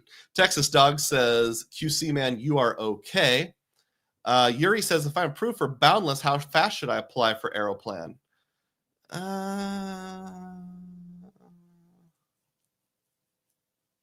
I'd say immediately. Have it ready to go to a separate browser and click that button ASAP. Ian says you should really trademark laundry sandwich and get that on a t-shirt. I asked about that last week, but only like 3 people said they were interested. So Eternal Vortex says, related to this topic, what are good options for earning points on cash days at non-chain hotels? You read my mind, Eternal Vortex. That's like the entire thing we're discussing for the next hour. Texas says, to Clairvoyant, it did not help me a couple years ago when I applied for a Freedom Flex. And Dennis Dunn says, Capital One portal is cheaper. It's run by Hopper. You also read my mind, Dennis. We're going to get into that. L. Vit. How you doing, L? Don't think we've met before. The Capital One Venture X should have 1 guest per card holder. I agree. I just got my new Venture X card, and now I can't get my travel buddy in a lounge with me unless I pay 35 or 45. Extremely disappointed. I agree with you on that, L. You have until February, so that's something at least. Too Easy says, I use the Chase Inc. Business Preferred for any non-chain hotels. 3x on travel. You can do the same thing with the CSR. Let's keep going here. Here's where we're going to spend most of the time today. So all those things that were mentioned, good options for spending money, good options for a rewards program on non-chain hotels. That's literally what we're talking about. I do need to give a disclaimer here. So disclaimer number 1, this is a short one. The next one will be much longer. Many hotel booking sites are somewhat deceptive. So have you ever gone on like Google Maps and you click on like, I don't know, say the grave of Martin Van Buren, and you click search nearby and then click hotels, and it'll automatically ask you what dates you're thinking of because Google wants to get, 0.1% referral credit for referring to these sites. And it'll have Expedia, Hotels.com, Trivago, Booking, Kayak, Great Hotels of America, 3 or 4 others, the direct site, etc. There's more than what meets the eye there. I have found Booking.com and Trivago.com are amongst the more deceptive. And let me give you some examples here. They often show an appealing initial price, but the final step is either more money than what is let on, or non-refundable, or some combination of both. So we're in York, United Kingdom, or that's what we're looking at here. I know I said I'm doing mostly domestic trips, but I was looking at backup options for my summer vacation, which is why we're in the United Kingdom. And there's this place called Good Ramgate Apartments, which is definitely independent. It's not, not a part of any chain. And for the date in question, you'll see some dates on the screen. Those aren't the exact dates we're looking at York, but just for the sake of example. Hotels and Expedia, $229. Hey, look, Booking.com's a little less expensive. Oh, well, I'd want to do that. So once you click on them, here's what you're going to see with Expedia or Hotels.com. They're the same parent company, so exactly the same. Yep, $229 before taxes, $275 with tax fees, $275 with taxes and fees. That checks out. What you see is what you get. Booking.com, you click on it and it says $218. It says $218. So on that first screen, it doesn't say anything about refundable or non-refundable. It doesn't say anything about whether this is with tax or after tax. So you might be inclined to think, oh yeah, this is refundable. This is with taxes. This is the price I'm going to pay. But then you actually click onto the next screen where you choose the specific room and you choose the least expensive room. And you're going to notice something here. It still shows the $218, but what do we notice? There's a couple things we notice here. The big thing is right here. Donk, non-refundable. Pay the property before arrival, and it's non-refundable. Whereas this one is fully refundable. Another thing you might notice is over here on the side, it says excludes 20% value-added tax. Uh-oh. So Booking.com's real refundable price when you get to the final screen right before you pay is $275.26. So that's exactly the same as Expedia and Hotels.com. So spoiler alert, I'm going to rip on Expedia a little later in the video, but I will give them props for this. At least the price that they show on Google Maps is the price you're going to pay, whereas Booking.com and Trivago often aren't. In fact, I found one with Trivago where it had the price. You went to the website and you click a button that says, lock in this price. That's like searching. Sorry, this price is no longer available. So I'm like, well, what are you basing it on then? Shouldn't it be updating in real time? If I go to the, what was it called? Good Ramgate Apartments direct website, it said on the first screen, 231.40 total. Well, what's that based on? I'm not really sure. Oh, it says non-refundable. A little pop-up said I found the best price, and it shows the prices on Expedia, Hotels, and Booking. It shows their direct price, but this is comparing apples to oranges. These aren't the same things. This is non-refundable. Expedia was showing me the refundable price. Booking.com was showing me the non-refundable price. And if you look closely, the only choice is non-refundable directly with Good Ramgate. The standard rate, which is the refundable one, is sold out, so I don't even get to know what it is. In this example, booking directly with the hotel would be best, but only if you're okay with non-refundable only, because it would actually be $237 versus $275 if you're just comparing non-refundable to refundable. And I did go back and look. The Booking.com was the non-refundable rate. So, yeah, you're saving a little less than $30, maybe $25 by going directly to the hotel. But again, apples to oranges, you got to always click all the way in and look up the final price. So that's disclaimer number 1. Catching up on comments now. Too Easy says, oh, we already read that comment. Yuri says, I specifically got the Wells Fargo autograph journey for hotels. I'll talk about that a little later. Yuri also says, I mostly use it for hotels instead of a hotel card, except for Hilton and Wyndham. Dennis Johnson Jr. says, does Chase 524 extend their co-branded cards as well?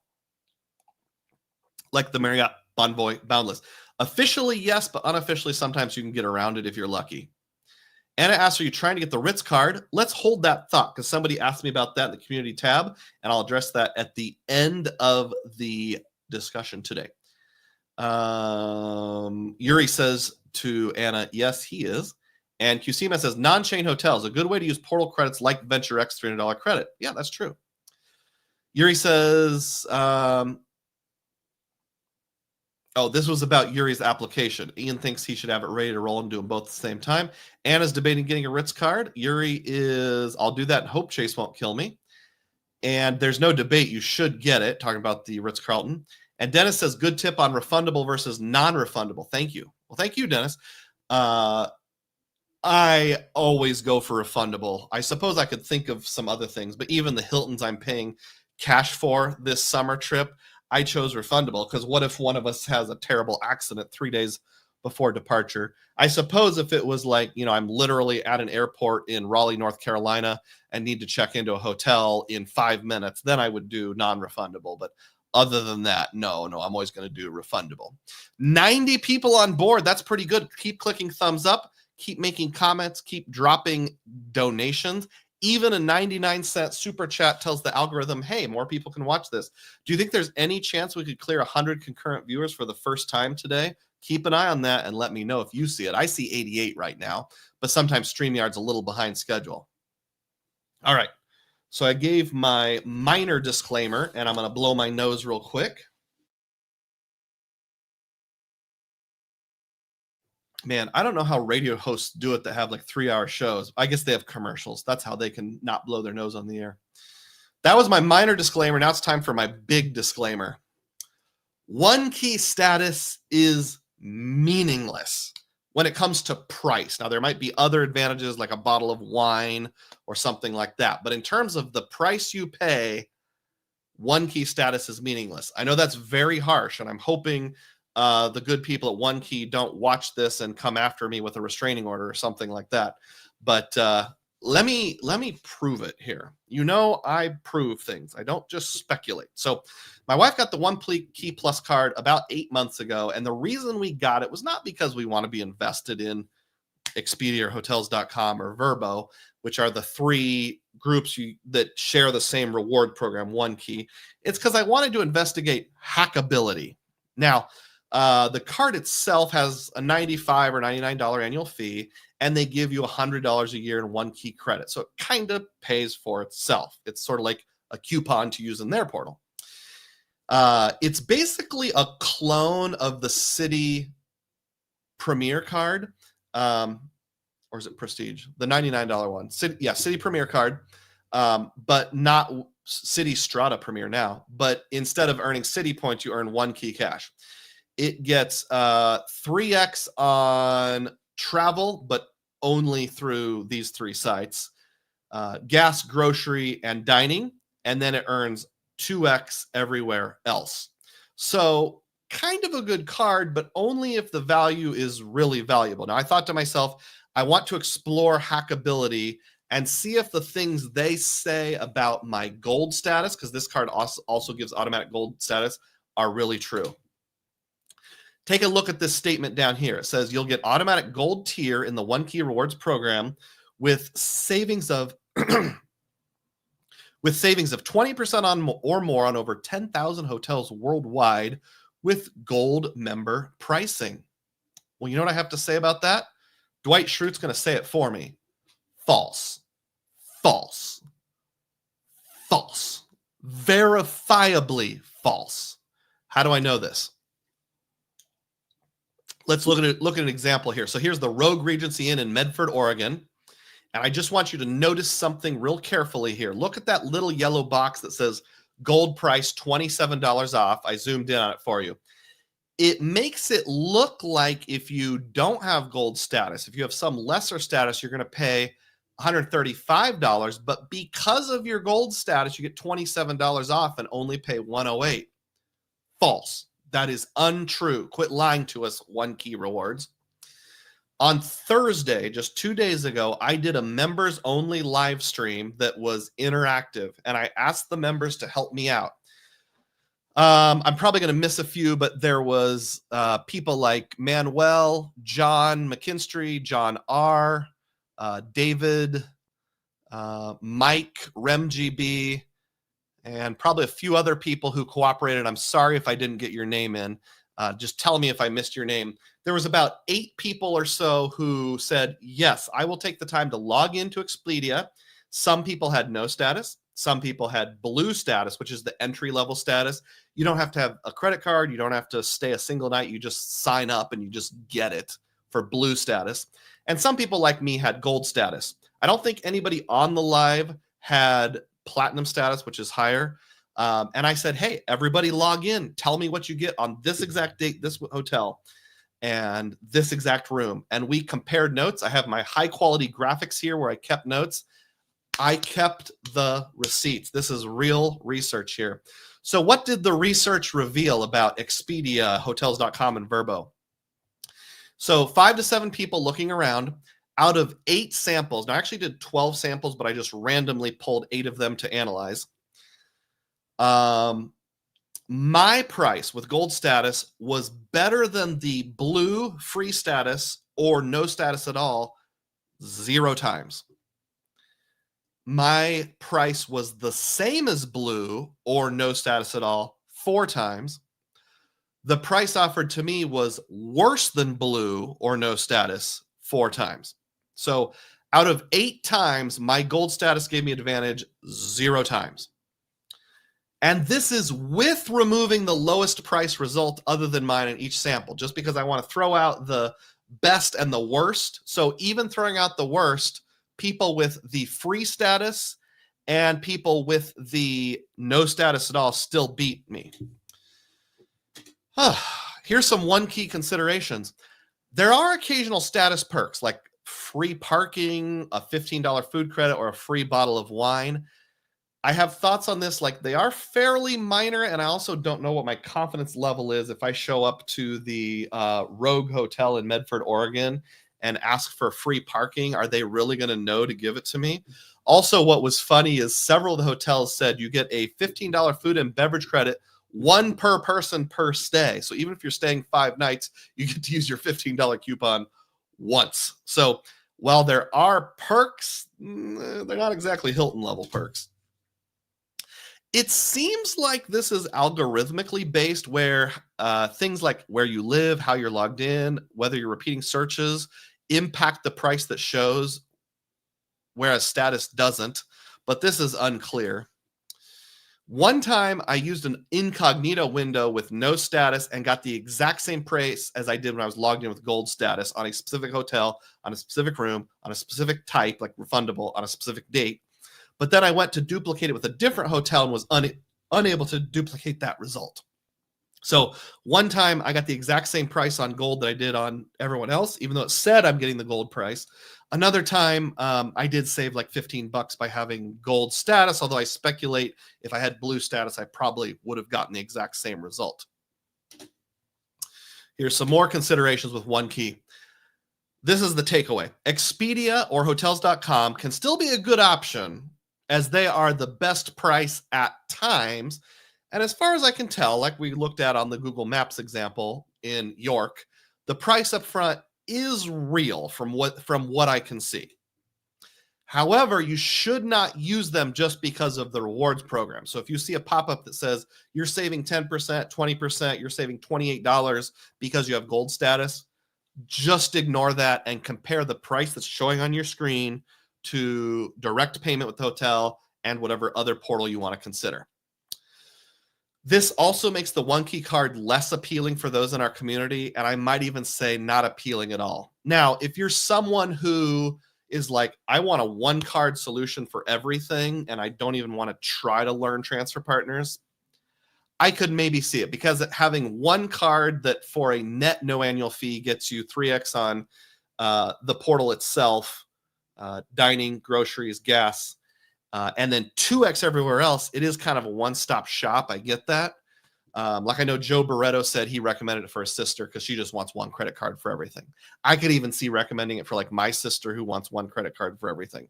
But here in our community, the combination of 3 no annual fee cards could get you the exact same thing. So if I had a combination of the Wells Fargo Autograph and the Saver from Capital One, as well as pick your favorite 2% everywhere card, you know, the we'll say the double cash from Citi, for example. I'm going to get gas and dining with Wells Fargo Autograph. I'm going to get grocery with the Saver, as well as entertainment, as well as duplication on dining. And then I'm going to get 2x everywhere else on my double cash. And then you can just pay for the rewards. You could just, like I'm saying here, you could just use the cash from the cash back cards. And that way, at least you're earning a little bit of cash back when you make the booking itself. So use your autograph and get 3 points per dollar on that. So somebody that's willing to have 5 or 6 cards and do all the research, there's really absolutely no reason to even bother getting one of the OneKey cards, other than for the sign-up bonus, of course. Okay, now that I've ripped NewKey a new one, let's dive into the comments here. I still haven't even gotten into the heat of the main event yet, or the main section. All right. Where are we? Okay. Dennis Johnson says, we dem boys and girls, LOL. Kevin P dropped a $2 super sticker. That helps feed the algorithm. Celebrate, celebrate. Thank you, Kevin. I really appreciate that. I think I've seen you on comments before, but I don't know if I ever caught you on a live because I don't remember that avatar. It looks like the hood of a car. Ian says we did get up to 93 concurrent at one point.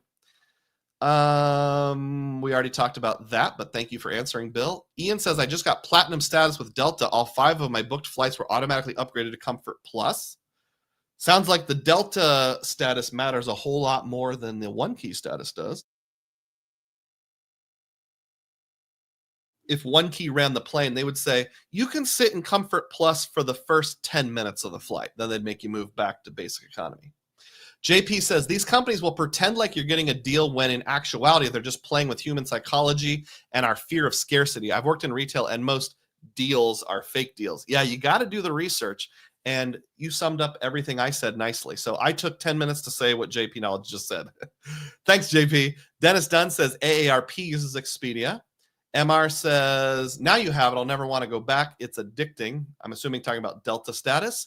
Manuel Jimenez says have to run. That's understandable. Thanks for helping me with the statistics on Thursday, Manuel. And Andrew Beach, also known as PDX Beach, says happy Saturday, Dugroz. Glad to see you, Andrew. Thank you for sending that message to Frequent Miler so they knew how to pronounce my name. I appreciate that.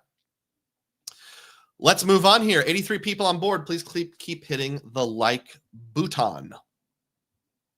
Here's some reactions from my channel members when I debuted that members-only live stream. RemGB said, hotel and Expedia statuses are overrated. Does not save as much money as they're hyped up to be, especially within the US. Happy Tom said, I'm on my mobile, so couldn't participate, but ouch, this is painful. David Viejo says, I'm devastated. John R. says, status doesn't matter with Expedia. Manuel Jimenez says, very disappointed. And Richard Blake says, disappointed with my OneKey Gold now. Shake my head. Yep. So I'm okay to use OneKey, but I'm not even going to bother keeping my wife's OneKey card once it gets to renewal. I mean, what's the point? So, all right, now let's get into it. Let's get into the real thing where I actually compare all the different sources. Let's do some cash versus OneKey versus portals and see how it goes. Matt Claus says there are better portals. Oh, like Rove, for example. Stay tuned. I'm going to do about 6 examples here. First example, where my family went in Wisconsin a couple years ago.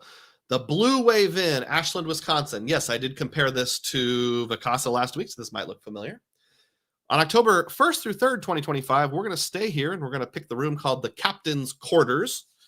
I'll read across the bottom first, then go up to Capital One. I was going to do a tricky thing with Capital One, so I put it up high, but I ultimately decided just to stick it there. If you book directly with the Blue Wave Inn, you're going to pay $420. By the way, these are all the refundable prices unless indicated otherwise. You'll see right there, fully refundable. 9.8 out of 10. That's pretty good. Cash direct, $420. You walk into the little cafe on the first floor, hand them your credit card and say, I want to stay here right now, $420. Or they have a website.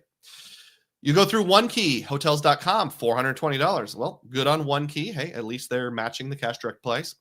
Cash portal, the Chase portal, $491. That's 17% more expensive than either of these guys, or 32,704 points.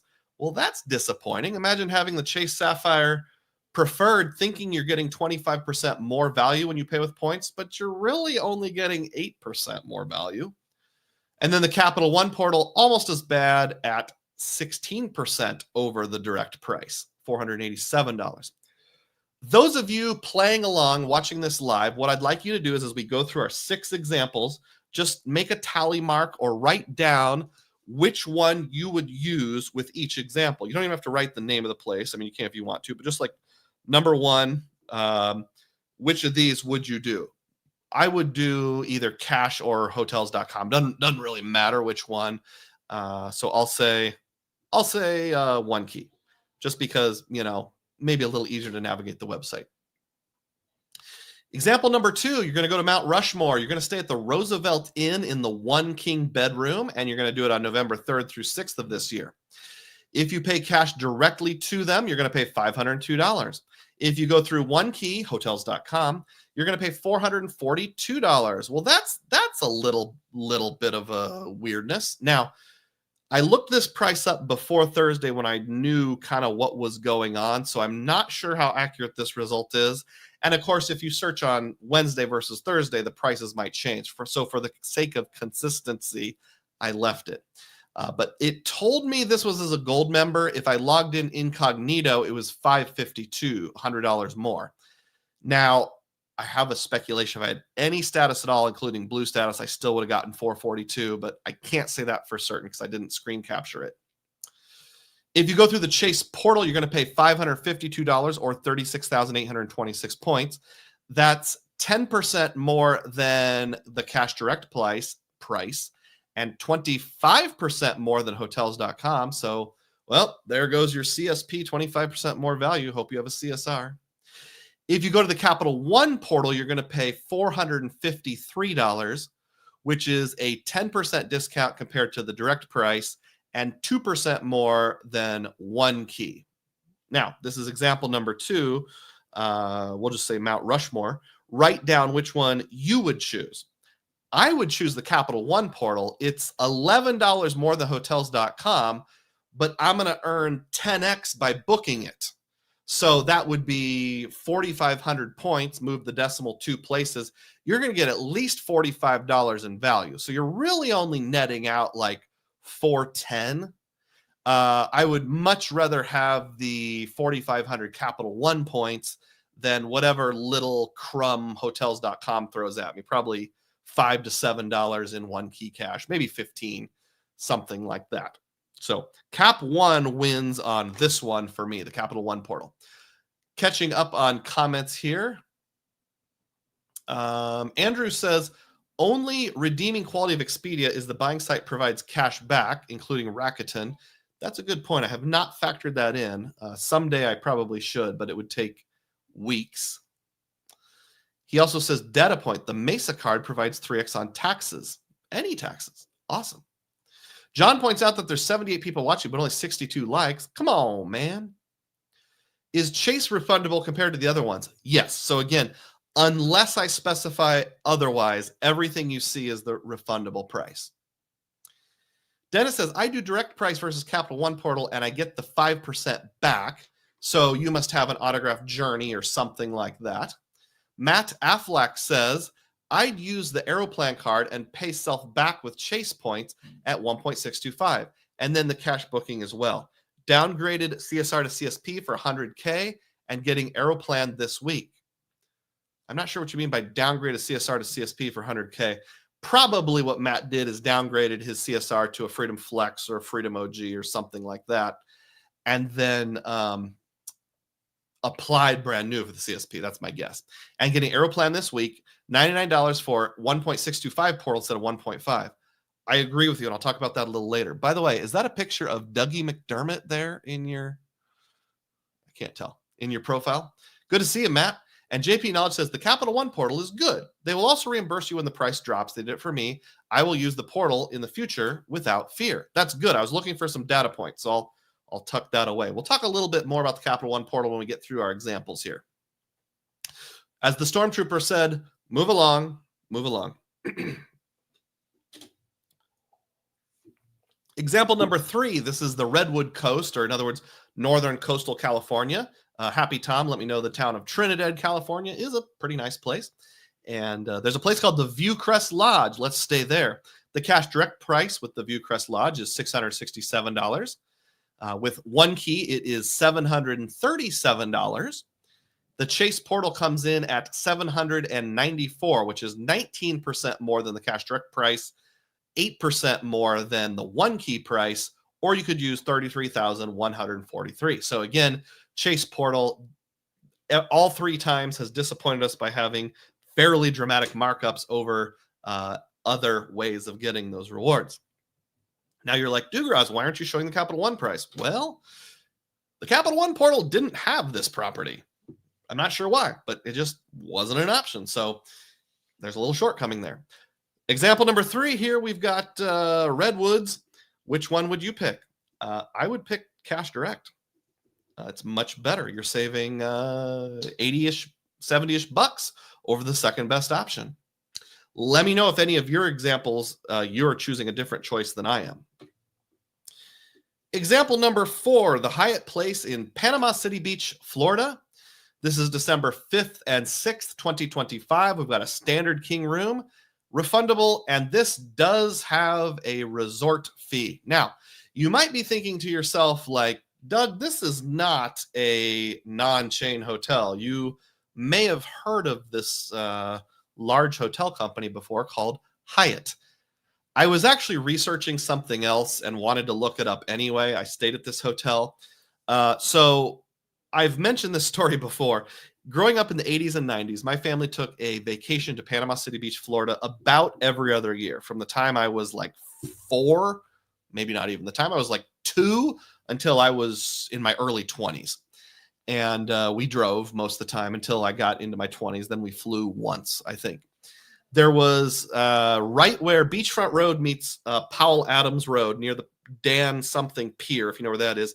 There was this hotel called the Inn Paradise. And when the receptionist answered her phone, same receptionist for like 30 years, she would say, "In Paradise." Like INN, get it? In Paradise. But you're also in paradise because you're on the beach.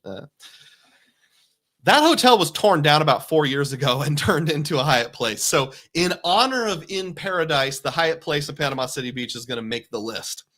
And I have stayed there, both in Paradise and the building that took its place. The Hyatt is a lot bigger. But maybe for some reason you don't want to book directly through Hyatt. I'm not sure why, but for whatever reason, let's just see what you got here. So the cash direct price we've got on the screen there, $142. The Expedia OneKey price, $169. Oh, didn't do so good this time. The Chase portal is the same as Expedia, $169, so 19% more than cash direct, same as Expedia. Or you could pay 8,220 points plus $45. Now that's a little funny. You remember it has a resort fee. You pay your resort fee directly to Hyatt when you show up. If you're doing a points purchase, they don't have any way of mixing that in. So that's why this times 1.5 does not turn into this. By the way, I should have said this earlier. When I give the points price, I'm assuming you have a Sapphire Reserve because I have a Sapphire Reserve. So instead, you'd pay this many cents per this many points plus the resort price. The math does check out. The Capital One portal charges $155.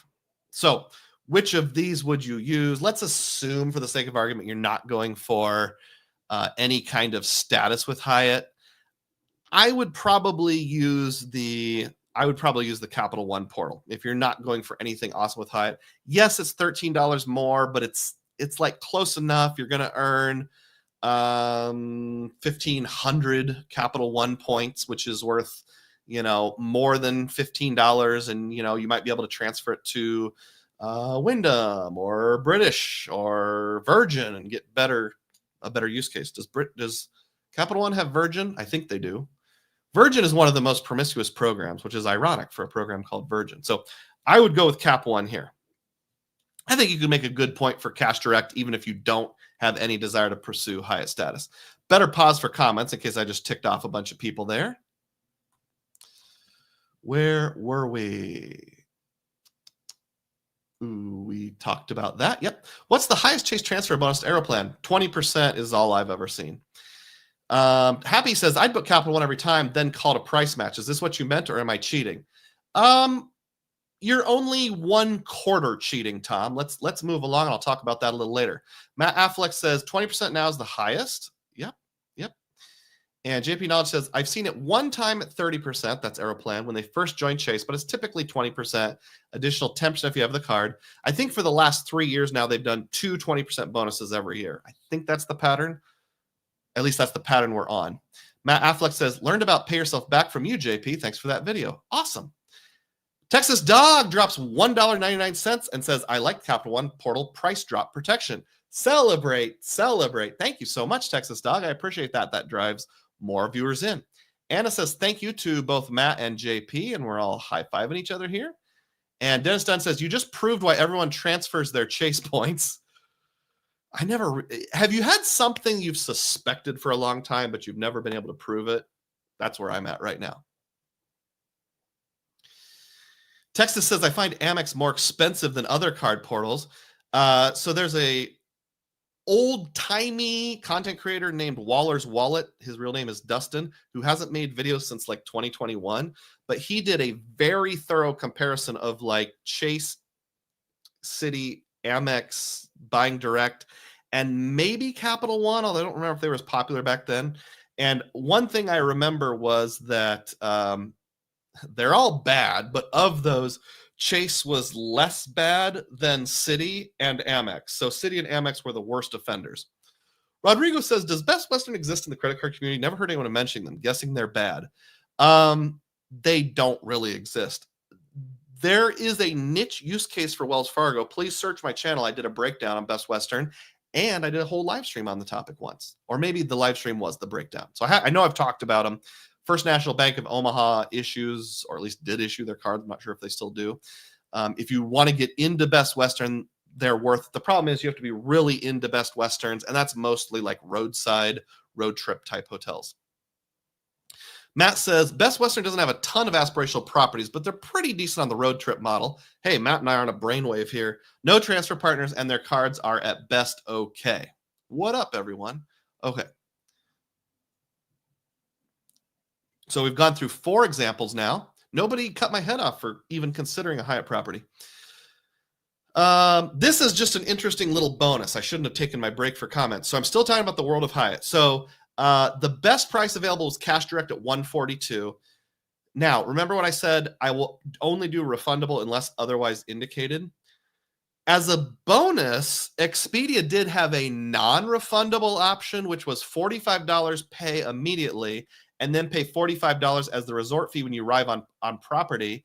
$45.20 plus $45.20, that's $90.40. And I've got the little blown my mind emoji, like, holy cow. If I knew for sure, even with a high degree of confidence, I was going to be in Panama City Beach on December 5th and 6th, I would probably do that non-refundable price because, man, that's not, it's not half, but what is that?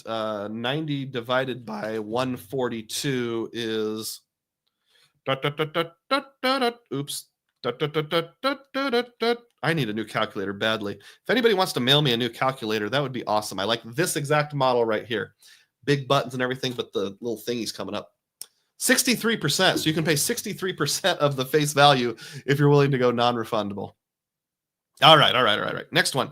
Example number 5. Welcome to Hanscom's Motel and Cottages.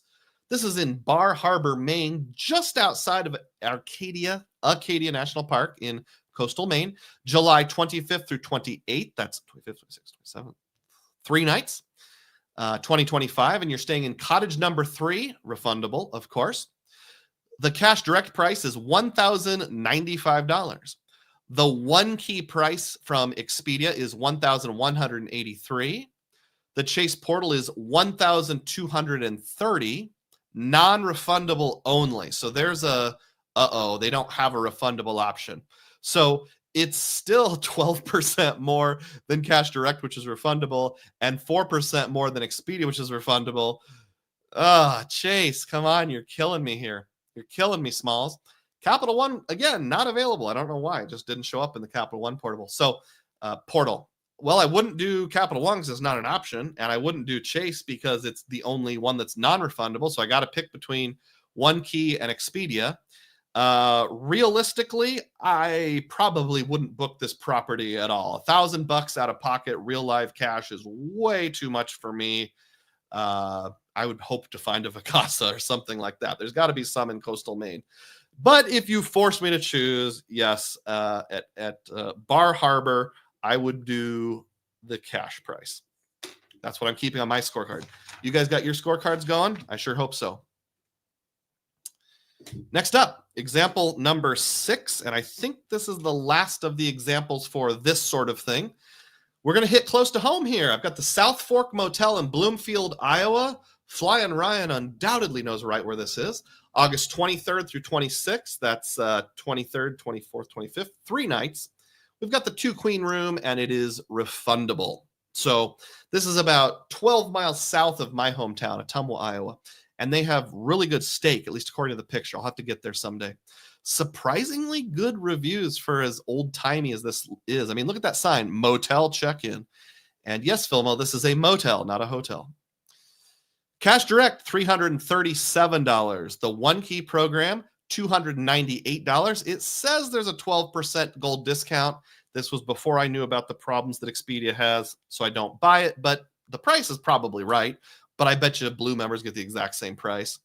The Chase portal is $348, which is either 3% more than OneKey or, 3% more than Cash Direct or 17% more than Expedia. Chase disappointing again. Or you could just pay 23,000 points. Capital One portal, again, not available. What's up with that, Capital One? So scorecard here, Bloomfield. I'm obviously going to use OneKey. Best price by 12%. So that's an easy one. I think that was the last of these examples. Yep, it is. Okay, so before I move on, I want to catch up on comments here. How are we doing on the clock? If I want to beat my 3-hour goal, I've only got an hour. I think I'm okay, but who knows? Backing up. Oh boy, I got a lot of comments here. Where were we? Okay. JP says, I think the Amex portal is better with flights, but terrible with hotels, if I remember correctly. Yes, that's what I was referencing, is for hotels specifically. Matt says, FNBO used to issue the Best Western cards. Now it's Mercury. Never even heard of Mercury. Dennis says, Best Western does have a credit card, but doesn't have great offers or multipliers. Just going from memory, I think Best Western is one of those programs where if you have their $99 annual fee card, they give you enough points every year to overcome that. You don't get FNCs, you get points. JP says, unless it's FHR or hotel collection, then it isn't far off from 1 cent per point. Amex portal. Texas Dog says, I convert Amex points to Schwab at 1.1 instead. I only use the Chase or Capital One portal. After watching today's episode, Texas Dog, you're going to keep using Chase portal. And I'll say this, the Chase portal is a lot more reasonable and fair for flights. It's hotels where they drag you over the coals, which is probably why they can afford to offer 10x. Matt says, Best Western's $89 card gives 10x at Best Western, 4x gas and grocery, 2x everything else. Caveat, Best Westerns themselves values the points at half a cent per point. Ooh, that is pretty bad. So on gas and grocery, you're basically getting the equivalent of a 2% cash back. Chad says the only portal I regularly use is Costco. We should probably talk offline sometime, Chad, to discuss the question of, is it worth me getting a Costco membership even if I literally never shop at Costco just for those ancillary benefits? Happy Tom says, I may be the only person who should get the Best Western card. Points are half a cent flat. I've redeemed at some nice places in Europe, though. If points are worth half a cent flat and your earnings are the equivalent of a 2% cashback everywhere card, though, what's the point? Does the better card give you status, in which case make a good sock drawer card? Happy Tom or anyone else, have you ever gotten your status acknowledged and gotten you anything meaningful at a Best Western? Is it regular? Like, do you get late checkouts, upgrades, etc.? Texas says, I know everyone's situation is different, but that works best for me. JP says, I don't use any portal redeem, but I have used the Capital One portal to book with cash and credits.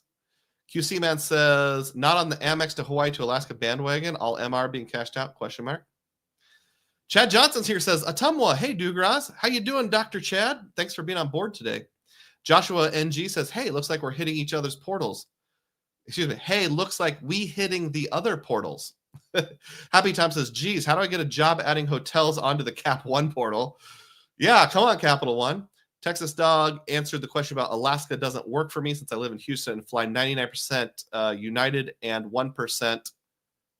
I don't know what WN is. I think that's Southwest. QC Man says, I'm sure there's plenty like you, Texas Dog. Otherwise, Amex wouldn't have capped the 1.1 cash out at $1 million. Some folks were probably going crazy with it.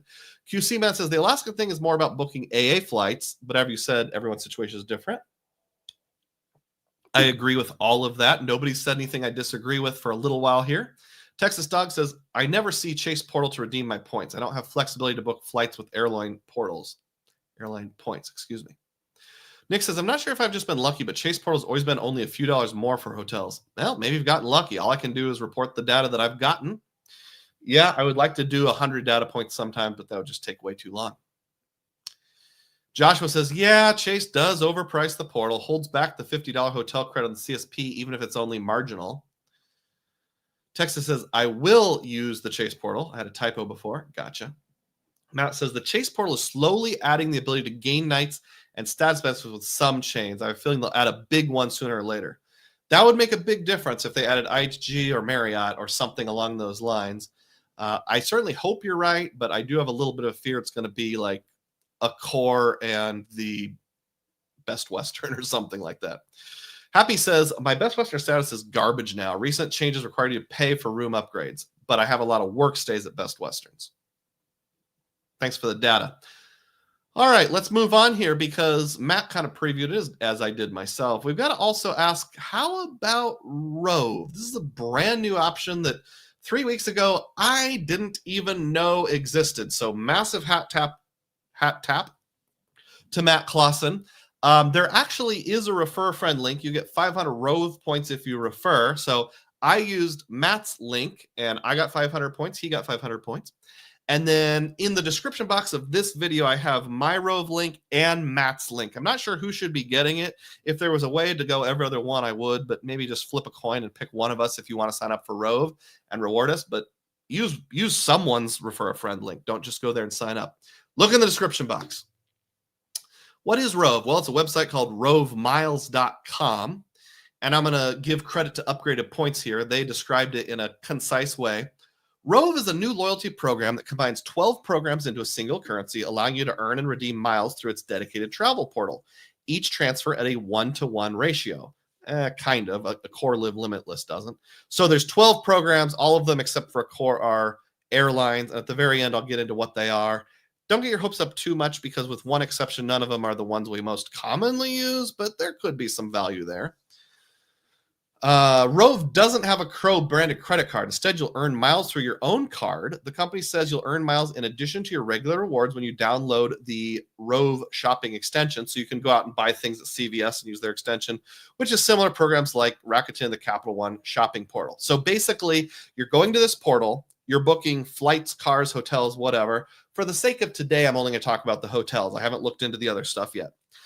Say you book the South Fork Hotel in Bloomfield, Iowa, you'll earn some amount of Rove miles, and then you could later transfer that over to Flying Blue, KLM and Air France's program, as long as it's 1,000 points or more. Or you can use it again in the portal. The program values 100,000 Rove miles at 1.8 cents each for hotels, 2.2 cents each for economy flights, and a whopping 6 cents each for business class flights. So you can, instead of transferring it to one of those 12 partners, you can also reinvest it into the Rove program. So let's say I go to South Fork and Bloomfield. I'm making something up, 2,000 Rove miles. I can then use those 2,000 Rove miles at 1.8 cents each to book some other hotel. Now, again, I looked into hotels.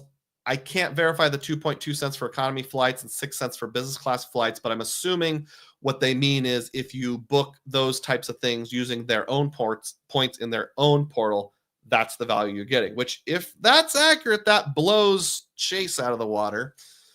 Let's keep looking here. So my Rove for hotels way too soon valuation, they said it was 1.8 cents per point. That based on some way too soon looking. This is like when you're reading blogs about college football teams, and as soon as one season ends, they said, my way too soon predictions for the top 25 next year. This is very preliminary, and Mr. Rove, if you're watching, just note that I'm a conservative guy, but I see like, this is really hard to see.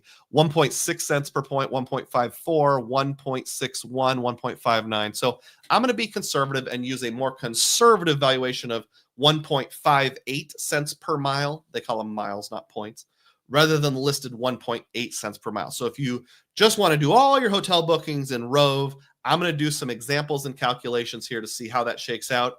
And when I do my calculations, I'm going to assume 1.58 cents per mile. Hopefully I haven't lost anyone yet. This will make sense if you just hang with me.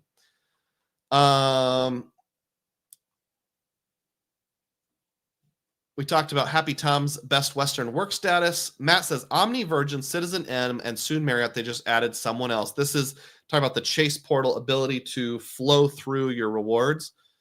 You said soon Marriott. Is that a wishful thinking or is that a for sure? Joshua says I was looking at IHG properties on the Chase portal.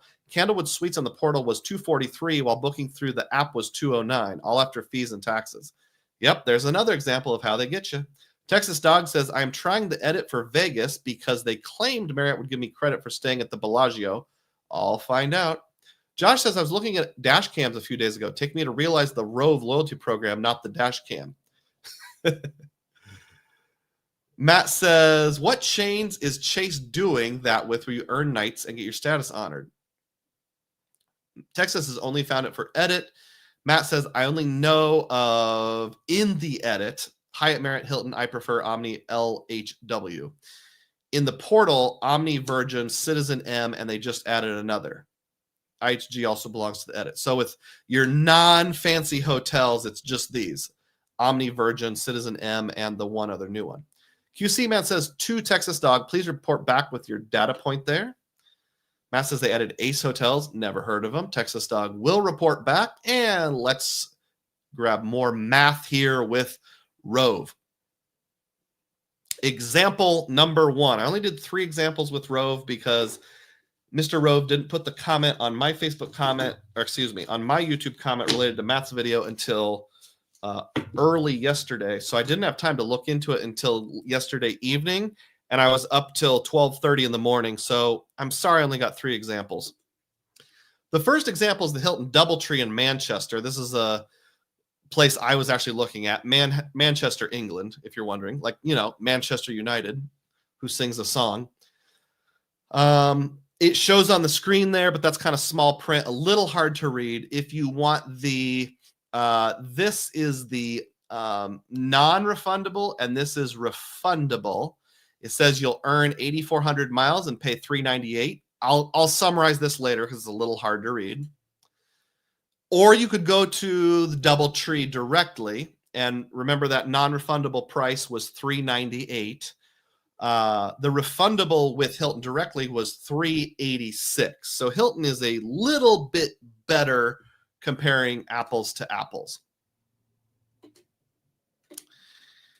I'll put it on the screen here just so it's easy to see. The non-refundable Rove is quite a bit more expensive. It's $47 more expensive, 12% cheaper on the Hilton side. Refundable, less big of a gap, $12 cheaper for Hilton, which is 3%. So would it be worth it? Well, it depends on which points you want. Do you want Hilton points or do you want Rove points? But wait, what about the nets? And here's an image of a guy with a fishing net. So I do have to let all of you know, this is me being a dork here. I did figure out that Adobe Spark, which is the program I use to make my thumbnails, has a new feature. It might have been there for 10 months and I just now found it, where you can completely generate an AI image. Before I'd used AI to change an image like that I'm in, but you can make one from scratch now. So you're going to see more low quality AI generation in the near future. What about the nets? What about when we take like the amount you're paying plus the rewards you earn, or actually subtract out the rewards you earn? How does that work out? Look right here, this Rove room.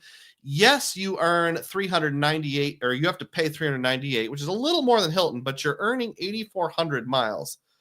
If I said I'm going to value that conservatively at 1.58 cents per mile, even if I'm really bad at math, that's worth at least $84. But let's do the actual math here.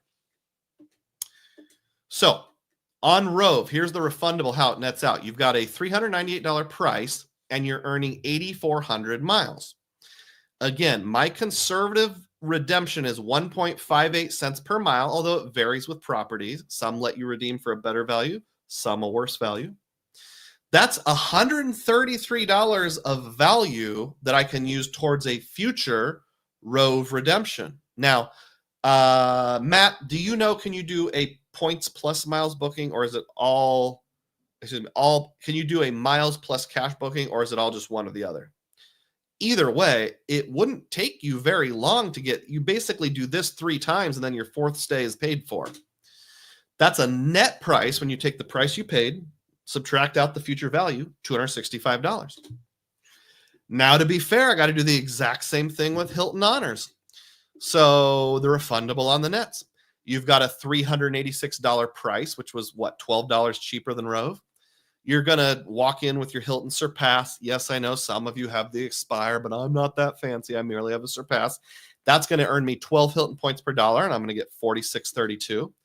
I have gold status because of my Surpass, which is an 80% bump up on the base rate of 10 points per dollar. So that's effectively 18x, and that's going to earn me 6,948. Well, hold on, folks. We got a problem here. I didn't put a comma in the second time. That bothers me. You either got to have it every time or not at all. 6,948 points. So add those together, you get 11,580 Hilton points. We're going to be simplistic here and value that at half a cent per point. Now, maybe you should argue I should use 0.6 or 0.7 because it's a redemption, not a purchase. But given you could buy it at half a cent per point, let's keep it easy and say 0.58. That's $58 in value. So if I take the 386 price that I paid directly to Hilton, net out the future value it gets me, it's around 20%ish. That's $328.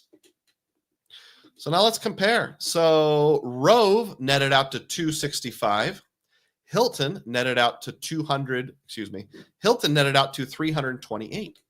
So Rove is the winner. It nets out $63 better, even though their sticker price is a little higher. In fact, it nets out 19% better. That's pretty appealing. I've got two more examples here, but I'll pause for comments in case anybody's getting blown off their rocker by all of this.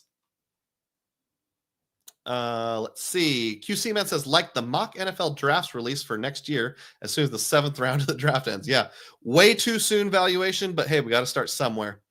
Referencing Manchester United, Matt says, and the Reds go marching in. I want to say, and the Reds go marching in, but I have no idea how the song goes. But I knew they had a song. Texas Dog says, I thought you were talking about Melissa Manchester. I don't know who that is. Jacob says, good evening from Austria. Good day, mate. Throw another shrimp on the barbie. Crocodile Dundee. Tasmanian Devil.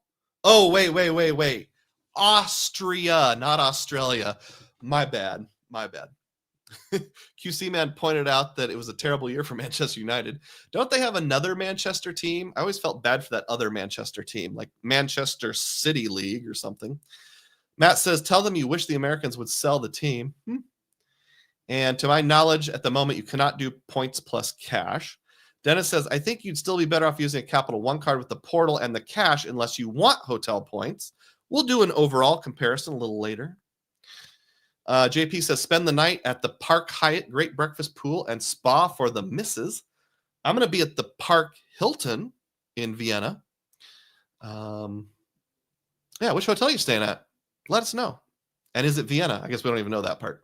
Maybe you're staying in the town that my ancestors are from, which is right over next door to Liechtenstein. We're talking about Manchester United. We're talking about soccer. Let's see. Nothing wrong with those comments. They just don't really click for me. Matt says, I can confirm once on property, you can have your status reflected, waters and points on purchases on site. Now, this is from a Hilton that you booked using Rove, if I remember correctly, Matt. So you won't, here's what I'm guessing happens. So let's say you book this DoubleTree, which is a Hilton. You show up, you say, hey, I'm a gold member, but I booked through a third party. They will say something like, oh, well, you get your free water, you get your free breakfast, but you don't get the 18x points, obviously, because you didn't book directly. That's like triple dipping right there, because you earn your Rove rewards, you get whatever card you used for the cash payment, and you get your perks at least. But what I would wonder is that consistent, or did you just get lucky? Matt says with Hilton, yes. M2K says, my stay at the Park Hyatt in Vienna was amazing. My wife loved it. JP says, use shopping portals to book Hilton. I've seen good rebate numbers. Jacob and his wife were in Australia recently as well, too. Oh, okay. So my terrible accent was well-founded then. Next example. Oop, I forgot to mention here. We got to take this into consideration. Now, the Hilton does have your food and beverage credit. So before Matt made his comment, I was assuming that they would not honor your food and beverage credit. And this is in the United Kingdom, not in America, so they probably give you free breakfast. So I'm not really sure how to value it, but at the DoubleTree I stayed at in Springfield, Illinois last year, they gave a $15 per person on the reservation food and beverage credit per day. So this was just a one-night stay. Let's say they do that again, they give me $30. I do got to net that out, but Rove is still $33 or 10% better. Now, if what Matt said is true, then we can just ignore this and just assume they're 19% better. But I don't know how we prove that, short of lots of us trying it and spreading data points across the fruited plain. Example number 2, because I was in a mood to look up English hotels, even though I said I'm going to be mostly traveling domestically. Now we're in York, United Kingdom. It's hard to see, but right there, York, Great Britain. And this is the Monk Bar Mews in York. This time, instead of one night, we're doing a 2-night stay, July 1st through 3rd. If you stay one more day, you can celebrate Rebellion Day or Trader's Day. It's kind of hard to see, so I blew it up. You're going to earn 6,368 miles on this booking, which is something around a 10.6 multiplier. Based on my conservative valuation, that gets you $101 in value. So we have to take that into consideration, of course. Now, we're on to independent hotels. No more Hiltons or Marriotts or anything like that.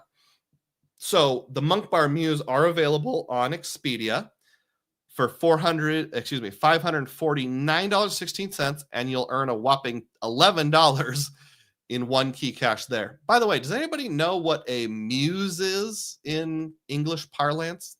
I wish Sam was on board. He could tell us.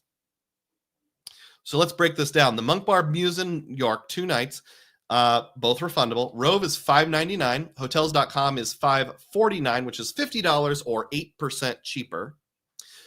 Halt, let's net that out, says my AI-generated British guy who has some sort of disgusting skin tag on his ring finger. Don't know why I decided to include that. The Monk Bar Mews in York for 2 nights, refundable. We got to take the Rove $599 price, subtract out the $101 worth of future rewards that we earn. I think I said 1 night, it's 2 nights. And that gets us a net of $498.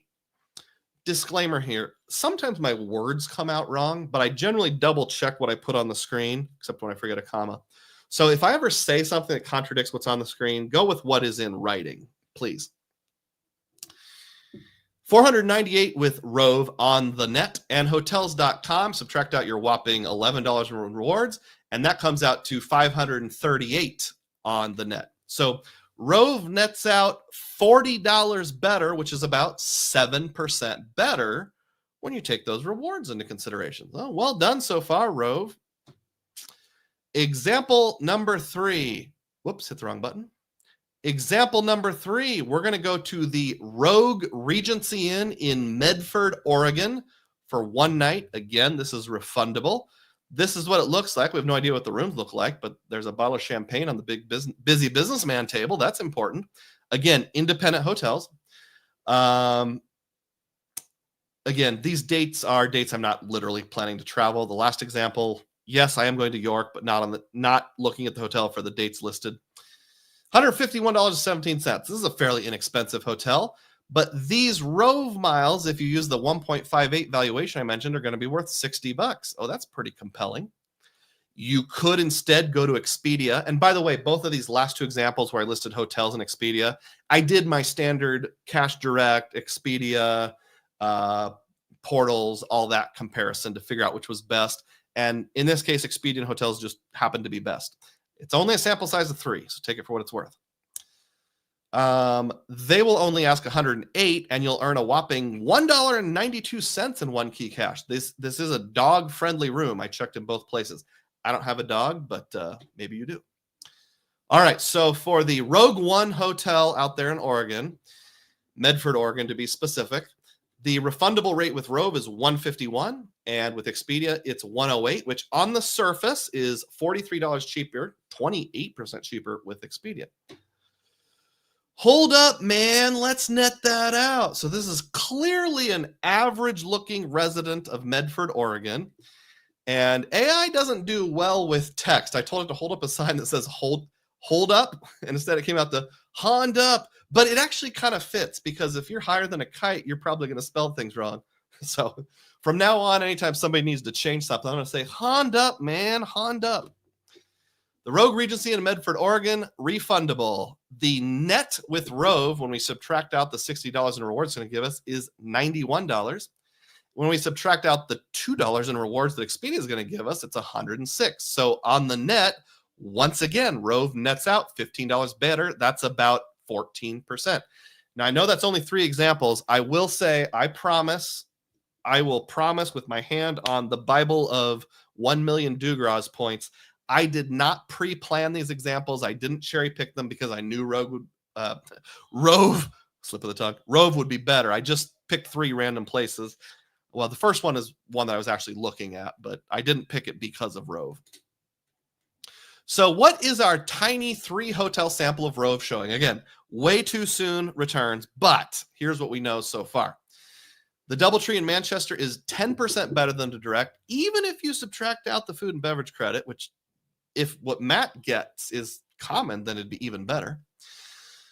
The Monk Bar Muse in York are 7% better than Hotels.com. And then last but not least, the Rogue Regency in Medford was 14% better than Expedia. So that's a 10.3% better on average when you net things out. I'm liking the potential of this Rove site here. Now, remember, you could also use their transfer partners. And remember, early in the show, Rewards Master was on board. Please wave if you're still on board. I said, hey, I've got something that might appeal to you. If you're unlike me, where I have the goal to always net out 0, and you just want the best cents per point, and you're like, I'll pay for my hotels in cash and then use my points on business and first class flights, like Rewards Master, somewhat like Luke from Luke's Points and Miles, you should love this. Here are the 12 airline and hotel partners they currently have. It's small, so I'll read it. Aeromexico, Accor. Accor is the only one that doesn't transfer 1-to-1. It transfers 1,500 to 1,000, but that's how they normally transfer. Aeromexico, Accor, Cathay Pacific, Hainan, Marenja, don't know what that is, Qatar, Etihad, Finnair, and if I remember correctly, Finnair is now part of Avios, so as Matt says, an Avios is an Avios. Flying Blue, KLM and Air France, Thai Orchid, Turkish, and Vietnam. Earlier I said they only have one of the common programs, and I apologize. I should have said only one of the common programs that I use, which is Flying Blue. But knowing that Finnair gets you to British and Aer Lingus, Etihad is certainly not uncommon. Turkish is not uncommon. So yeah, there's some potential there. I've never used Cathay. I've never used Aeromexico, but could have potential. Here's my conclusions regarding what I've come up with so far. Out of the first 6 searches, I would use Capital One 2 times. I wrote it down. The Mount Rushmore and the Panama City Beach, I would use Capital One. So that's 33% of the time. I agree with JP Knowledge. This is just stating truth, which means that Cash Director Expedia 4 out of 6 times, 67%. Rove was the best in the 2 independent hotels. Yes, I tested that Hilton, and then I tested the Manchester Muse, or whatever it was called, in Manchester, in Monk Bar Muse in York, which was independent, and I tested the Hippie Hotel in Oregon, which was independent. And it was the best in those 2 examples. Again, a very small sample size. But I agree with JP Knowledge. I would use the Capital One portal when it's available and when it's best or close to best, but that's not always the case. So here's my very tentative plan for non-chain lodging. If it's fairly close, if it's within no more than 5 to 7% of the lowest cash direct or third party, I will use Capital One's portal. This gets me 10x on my Venture X, my brand new Venture X, which used to be Carl right here. Well, it still is Carl. He just changed his identity. That'll get me 10x on my Venture X for hotels. Now, it doesn't for cabins. If it's classified as a vacation rental where like one guy owns it, like an Airbnb, then it only gets you 5x instead of 10x. But I'm pretty sure every example we went over today would have coded as a hotel. If somebody knows otherwise, let me know. I do wonder a little bit with Monk Bar Muse, but all the others definitely should. So that'll give me 10x, and it'll give me price reduction guarding. So JP and others mentioned that if the price drops after you book, they'll give you the difference back automatically in, I think you get it in Capital One coupons. I don't think you get an actual refund, but that's still something. And you have the transfer partner options from Capital One. Now, I like the transfer partners in Capital One a little better than Rove, at least as of now. That might change in the future. Here's some talk about Capital One. There's a few interesting things. First of all, someone, I think it was Happy Tom, mentioned they have a price match guarantee. And there's a couple things you got to know. If you find a better price, another website within 24 hours will give you a travel credit for the difference. So they give you a coupon for the difference. Now, a couple disclaimers. You have to call them, and it has to be within 24 hours of when you make the booking. It also has to be on a publicly available site. So like if you're on Expedia, you have to be logged in as a guest. If you're on TripAdvisor, you have to be logged in as a guest. I would assume if it's the hotel direct and you don't have like a loyalty program or log or anything like that, that also counts. So a little bit annoyance, but someone said what I would use is Capital One every time, then just call them immediately and get the price match. That's not a bad idea. Even though coupon's a little annoying, I'm good with it for the sake of earning Capital One miles. The other thing I want to point out, and I don't understand this, so if somebody can explain to me, that would be great. A small portion of the time, less than half the time, maybe even more like 20 to 30% of the time, I have seen this option on Capital One.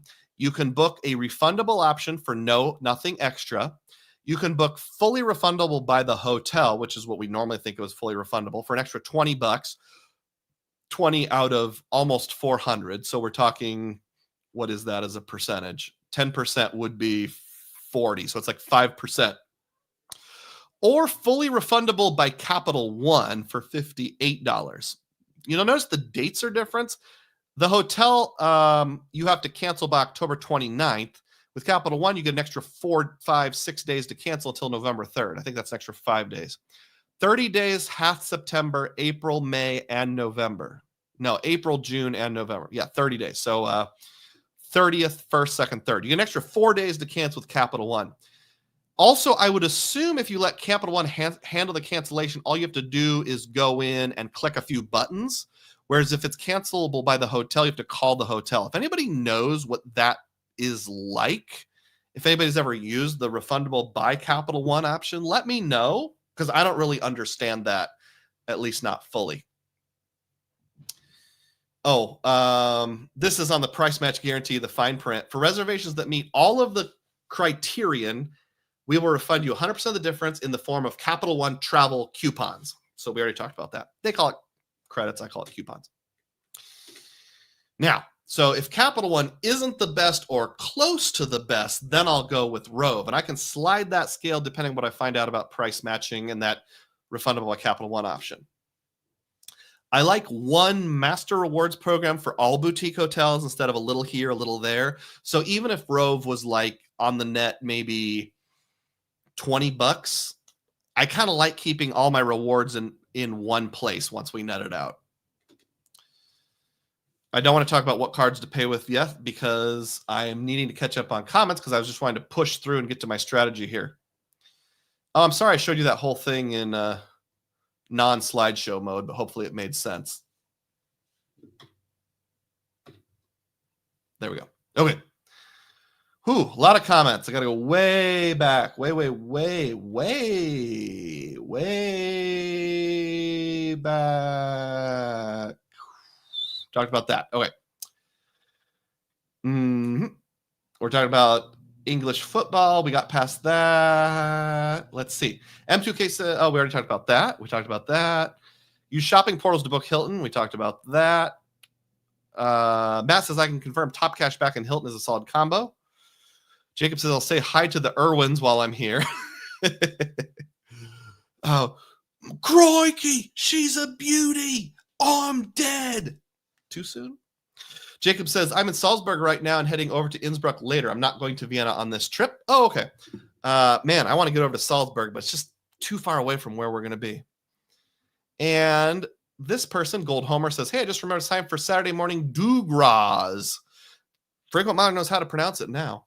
By the way, I gave you a massive hat tip for your comment about the thermostat in hotels and how to override them. Thank you, Gold Homer, at the beginning of the program. So I don't think I've ever done this before. You get 10,000 Dugroz points. Boom. Dennis wants English ale. Texas is jealous of Jacob. QC Man says some stuff about football, I think. Tiger Maple's back. Hi, Doug. How you doing? Salzburg's super busy. Didn't know they were running a marathon today when I booked it. That's like when I went to Göteborg, Sweden. I didn't know the all world age 13 through 15 soccer championships were there that weekend. Somehow I still got saver pricing. Rodrigo says, do you value the 33.5% discount that you can sometimes get through Capital One Shopping, the public one? Gift card options have been slashed, but they still have Expedia. I don't value it at full value. They got to bring back hotels.com or eBay or Amazon or something that's really easily usable. I might value it at 40% of face value. So if it's a 40% rebate, I might say this is worth 10% cashback equivalent. And I can use it on flowers.com or something like that. Happy Tom, help me out. Mews means homes or apartments that have been converted from stables and often look like stables. Oh, you're right. They really did look like stables. They had a big door in the back and a smaller door in the front where the stable boy would go in back in the 1800s and feed the horses and ponies, the golden ponies, hopefully, hay and straw and such. Thank you. 12 Dugroz points for you. QC Man says, per the Cambridge Dictionary, a mew is a building that was used in past for keeping horses and now used as a house. A mew. Oh, I always wondered why there were so many places called mews over there across the pond. You also get 12 Dugroz points. Rewards Master is still here. YouTube Experiment said, I just make it back home from work. What did I miss? Pretty much the whole thing. Glad to see you, though, YouTube Experiment. Matt Clausen says, Rove is a shopping portal. You can triple drip with a Rove booking that starts on Rove, shopping to the site of choice like Marriott, and then the travel purchase. So Rove shopping, can you use Rove shopping portal on Rove? That's what I want to know. Or is it just Rove shopping portal on Hilton, Marriott, IHG, etc.? Matt says, no Hilton in the portal, but you can get 1.6 Rove miles per dollar on points purchases. That's kind of weird. QC Man says, the site of choice or Marriott, Matt. Matt says, I know you can go to Marriott. I haven't found too many others. Reward Master. Okay, here's what I wanted to hear. I'm certainly interested. I didn't know about Rove before. I'll have to compare earnings and prices to AA hotels. That's American Airlines. I often get around 1,500 AA miles per $100 spent and loyalty point towards status. That's true. You just got to do the math. So would you rather have whatever it is Rove is offering?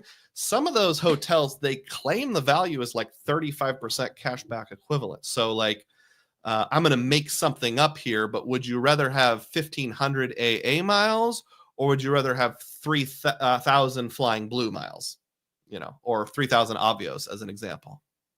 Matt says, fun fact, you get points for Marriott point purchases, vacations, and homes and villas. That's bizarre, but I'll take it. QC Man says, you get a refund, but it's been Capital One bucks. Excuse me. You used to get a refund, but it's been Capital One bucks for a while now. I'm hitting that point in the live stream where my posture gets worse, so I got to bring the camera down. Non-expiring, unlike the $300 coupon. That's good. At least that's not expiring, so it's a permanent coupon. JP says, you get a Capital One coupon. When I first heard they would do it, I thought, sure they will. But then when it happened to me for a flight that was $140 and they gave me $30 back, I was shocked. Jake says, I've gotten Capital One price match a couple times as well. If you didn't already indicate, let us know how hard it was to call in and if it was pretty easy based on publicly available sources. Ron says, I think that's the semi-flex and flex prices. The thing I said about cancel with the hotel and cancel with Capital One. The one that says cancel with the hotel, it makes it sound like you have to call the hotel, but I'm not sure if that's actually true. QC Man says, we saw the altitude reserve in the next slide. I let it slip. Gold Homer says, I need to transfer those 10,000 Dugroz points to player 2. We're going to do a mattress run to get the chairman's circle at win. I'm working on my Dugroz reports transfer partners. I've still got a little while to go, though.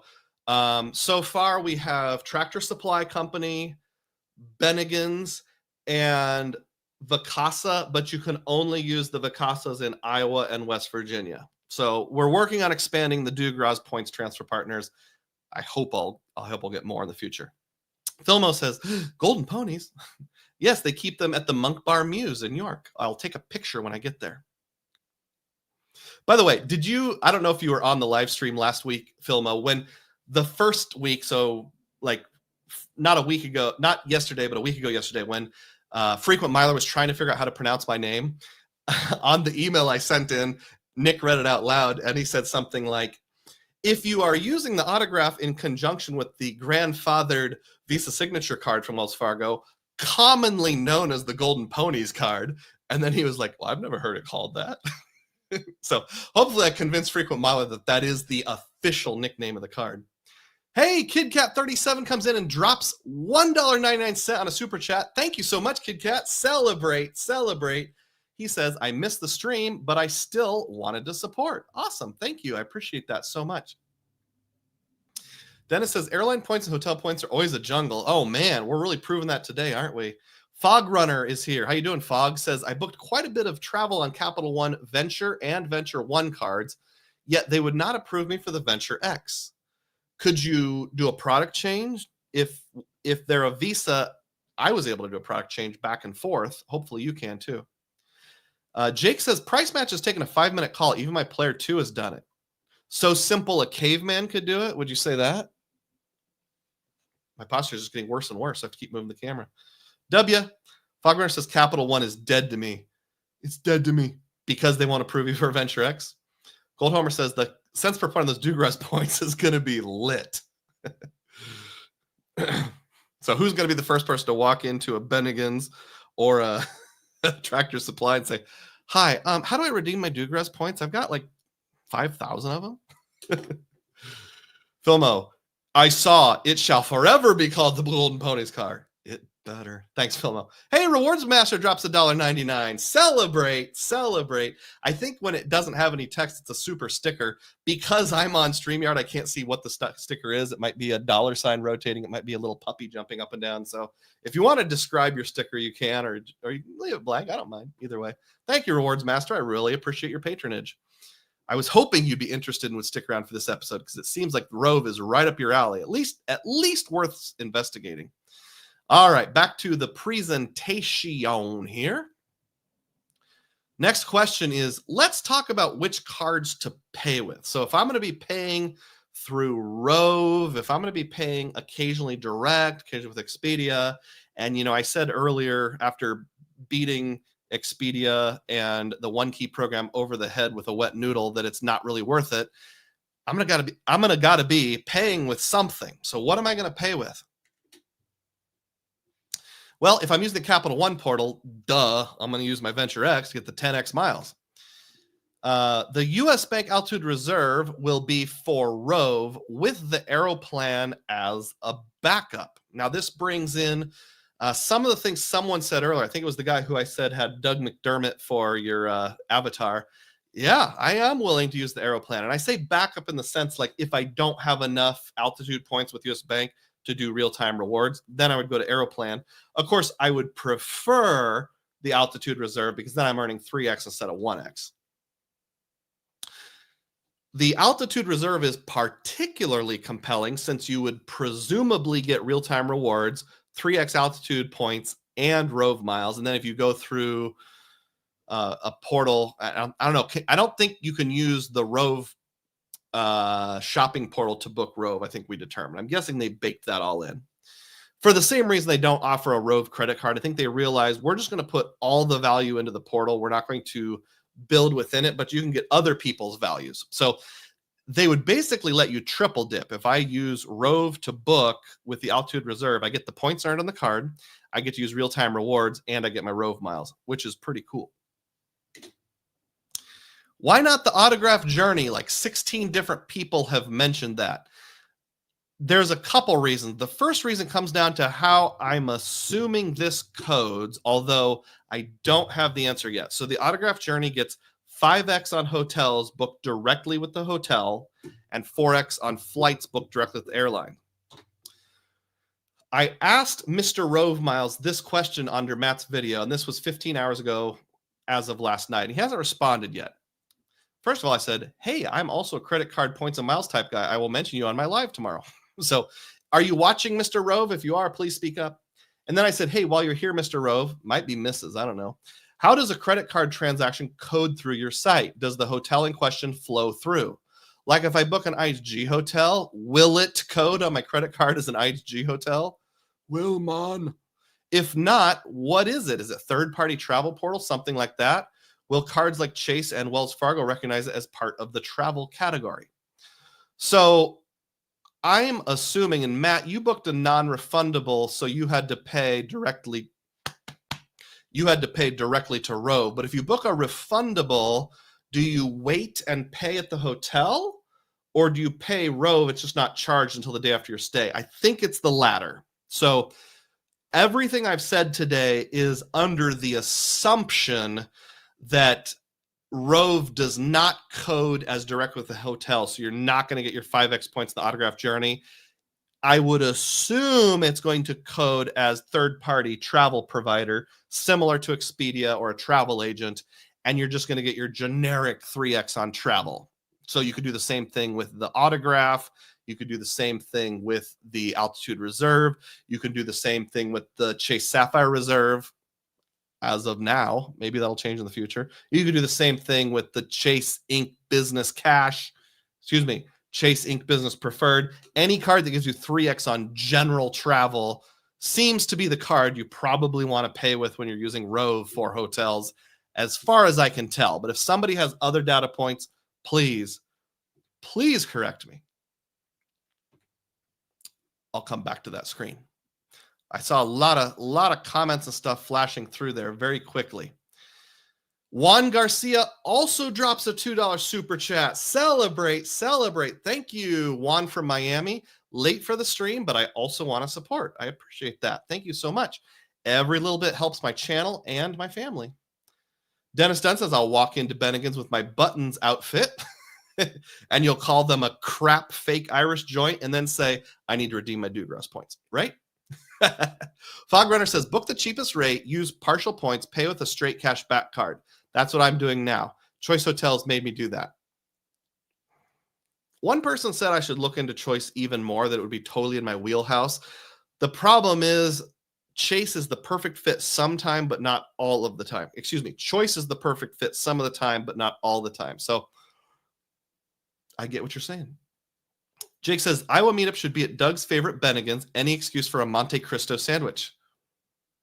It's literally connected to a Holiday Inn. Unlike Hilton and Marriott and Chase, Choice pays Pat 0 points if you use any points to pay for a booking. Okay, what I'm assuming you're trying to say here is if you use some in the Chase portal, if you use a combination of points and cash, you don't earn any points at all on your Chase card. Are you sure about that? Because I feel like I have frequently done that on my Sapphire Reserve and earned points when I pay for everything except the taxes and fees. So let me actually look. I think I can verify that. But there was a couple typos in there, so maybe I accidentally heard wrong. If you're still on board, Fog Runner, by all means, please let us know. And of course, now that I'm live on the air, Chase's app is taking forever to fire up.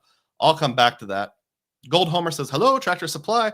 I'd like to redeem my Dugroz points for a $500 Visa gift card. You don't need to see my ID. I'm not a drug dealer. You don't need to see his ID. We don't need to see his ID. He's not a drug dealer. He's not a drug dealer.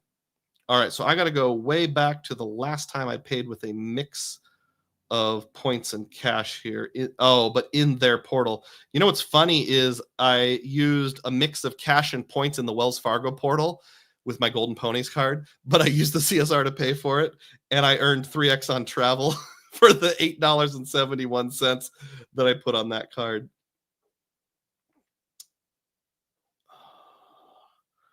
Oh boy, the last time I booked travel in the portal was too long ago, so I'm sorry, I can't verify. My bad. Yeah, hopefully that works out for you. Keep us posted how that works out there. Oh, hey, and look, Texas Dog says, I enjoyed the show. I appreciate your planning and preparation. Celebrate, celebrate. Thank you, Texas Dog. I really appreciate that. Thank you for helping me and my family out. I am so thankful to each and every one of you. For those of you 150, 175 channel members, I know a lot of you got your memberships gifted by Mike Newland and Ian and others. If you would consider keeping it more than 1 month, that would sure help me out. And actually, YouTube takes a smaller cut from memberships than they do from donations. So all things being equal, supporting me as a member over and over is just as good, sometimes better than a super chat. But not putting down super chats, I'll take what I can get. Message me either privately or offline, or put a comment in one of my existing videos if you would like to have the ability to make donations offline, like through Buy Me a Coffee or Patreon or something like that. I can set that up, but no one's ever expressed interest. All right, so we spent a lot of time on the A step of path. Pick your partners, assess your options. Now we need to tailor point earning to your spend. So the card that I use to pay for the hotel, we've discussed. Altitude Reserve. Backup plan is Aeroplan. If it's in the Chase portal, I'm using my Venture X. But remember, I have 3 other goals too, and I got to figure out how to pay for stuff to earn the cash back, because while I'll earn a little bit of money for paying for travel, it's not like you're ever going to get, a credit card that gives you 100 points per dollar. So your travel is all completely free.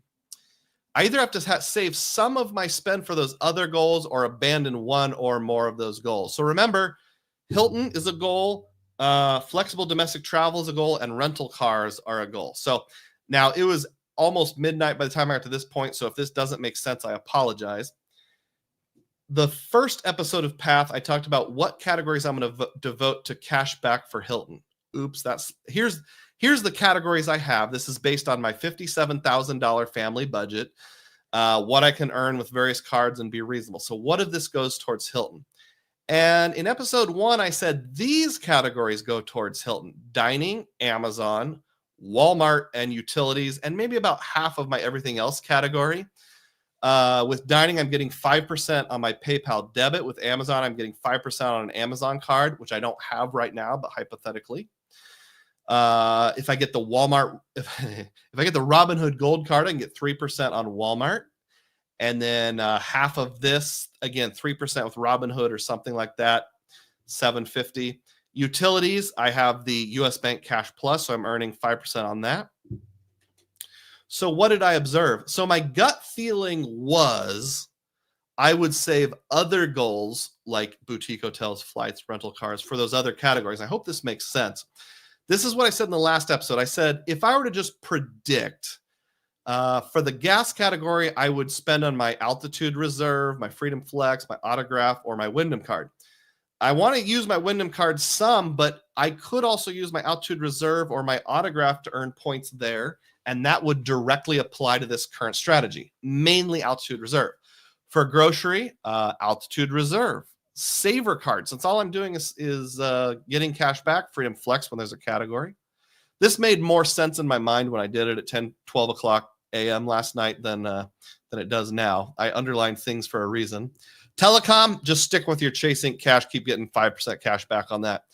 And then I thought with my everything else, I'll use my US Bank Altitude Reserve as much as possible. I'm finding lots and lots of things for tap to pay. In fact, I've actually got a Dr. Bill's here from the Iowa Sleep Disorder Center. I wear a CPAP. I don't have major disorders or anything.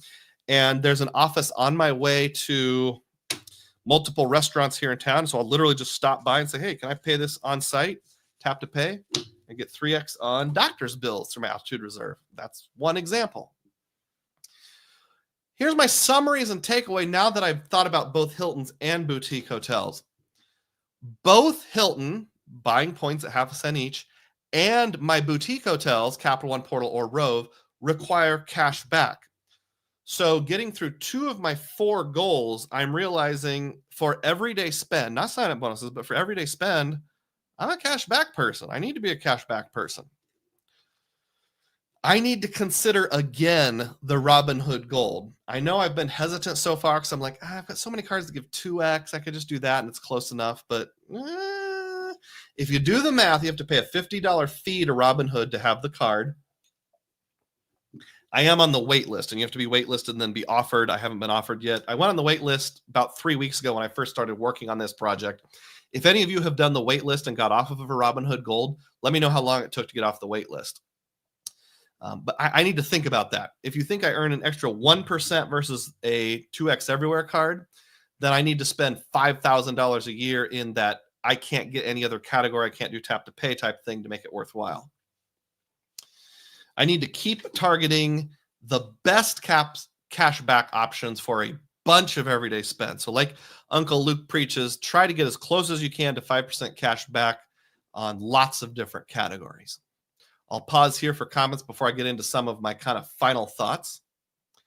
Tiger Maple says it's better to gift memberships instead of super chats. It kind of seems that way, but don't quote me on that, and I'm happy to celebrate along with anything. I've been knighted. Not sure what that's a reference to. I apologize.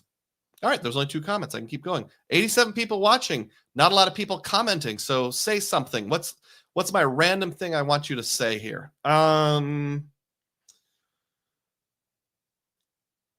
Would you rather stay at a boutique hotel or a chain hotel, assuming all other factors are equal? Let me know. Sorry, minor stroke. Still going here. All right, so then the harvest step, PATH, this is the last step. I can't really fully harvest until I know what my last 2 goals are, rental cars, flexible flights, but I can share some general thoughts on where I think things are going. In the meantime, again, I still shouldn't be scared of cash back. When I do the math, I'm turning into more and more of a cash back person. I know I did an experiment about 2.5 years ago, maybe 2 years ago, saying I'm going to do cash back for travel, where I felt like I failed and it didn't really work out. But now that I'm doing more and more math, I feel like maybe I need to give it another try. I especially like cashback cards that give you the option to have transferable points. So like Chase, Capital One, kind of. Now I realize I don't have the saver, but let's say I had the saver. I could cash out or move it over to Carl, my Venture X, and use it for transfer partners, portals, whatever, et cetera, et cetera. What do they call their cash out option? They call it Travel Eraser. Yeah, so I like the option of like Chase, Wells Fargo, Capital One Saver, cards where you can use the points or you can keep the cash back. These cards that I actually have and am currently using are working so far when thinking about Hiltons and boutique hotels. I'll review them here. What a pretty screen. We've got the PayPal Cashback debit card, which I currently use for dining because I'm doing the 2%, no annual fee, 0% interest for a year on my wife's Amex business cash card arbitrage right now. Otherwise, if I wasn't doing that or wasn't working on a sub, I would be putting my Walmart spend on it. So the PayPal debit card definitely has a place. Mine doesn't look like that, but that's the only easily accessible artwork I could find. US Bank Cash Plus, yes, please. 5% cash back on utilities, as well as gym memberships, which we do have a family gym membership that's like $90 a month. Unfortunately, my son's Ninja Gym doesn't code as a gym. It codes as education, so I need to get him on that. My business cash is always going to be the telecom, cell phones and internet, that kind of stuff. Venture X, we just talked about that. I'm using my Venture X right now for everything else because, I don't have a Robinhood Gold. So right now it becomes the everything else card. And it'll get me 10x when I'm booking boutique hotels through their portal. US Bank Altitude Reserve, we already talked about why that's the GOAT. And then I mentioned last week on my Vacasa Excursus that I'm going to keep using Wyndham for Vacasas. I might have only able to get 1 Vacasa a year, but it's one of those things where it often doesn't pan out. But when it pans out, man, it pans out. So I got to use my Wyndham Earner Rewards card at least a little bit. So I got to mix that in with the gas. This is where I might be going. So here's the 6 cards we just saw, and I added 4 more. The Aeroplan card, of course, I already have. And whenever my Altitude Reserve runs dry, if I'm sticking with Rove, I'll use him. I'm probably going to use close to the full 400,000 points for all of our incidentals on our European vacation. 200,000 in my name, 200,000 in my wife's name. Now I didn't need 200,000 chase points to get there. I only needed, well, whatever, X times 1.3 equals 200,000. So I need to take 200,000 and divide by 1.3. I only needed 154,000 chase points per person to get there. So I'm probably going to use it up. But in future years, when we're not doing gigantic European vacations or Asian vacations or whatever, we're just kind of here in the US hitting up Medford, Oregon, or places like that to see the hippies. I'll probably, be able to use a lot of my Aeroplan for boutique hotels through Rove. At least I'm hoping that's the case. That seems like a pretty sweet thing if it works. But I will also consider adding the Robinhood Gold card because, again, I'm going to be doing a lot of 3X everywhere else. I can use a lot of it on the reserve card, but not all of it. I need to keep better track of every time I run across an expense where it's everything else. It doesn't have a bonus category, and I can't use tap to pay. I just need to start writing it down. In fact, I've actually thought about starting to keep like real particular records on how I do my cash back and how I know what goes in my travel savings account starting July 1st because it's the midway point of the year. So I might do that. I want to add a Capital One Saver card. I can only get it without the sign-up bonus, but it still might be worth doing. It might be worth blowing a 524 slot on, especially if I'm Capital One portal heavy in the future. That would just make a lot of sense. Pairing that with all my 10X on this and sending it over to Wyndham or British or whoever.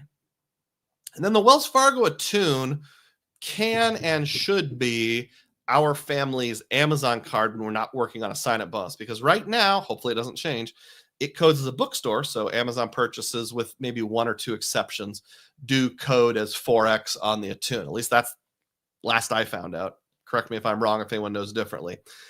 So I'm getting 4% cash back, or I can move over my autograph and use it for Choice Hotels or British or whatever.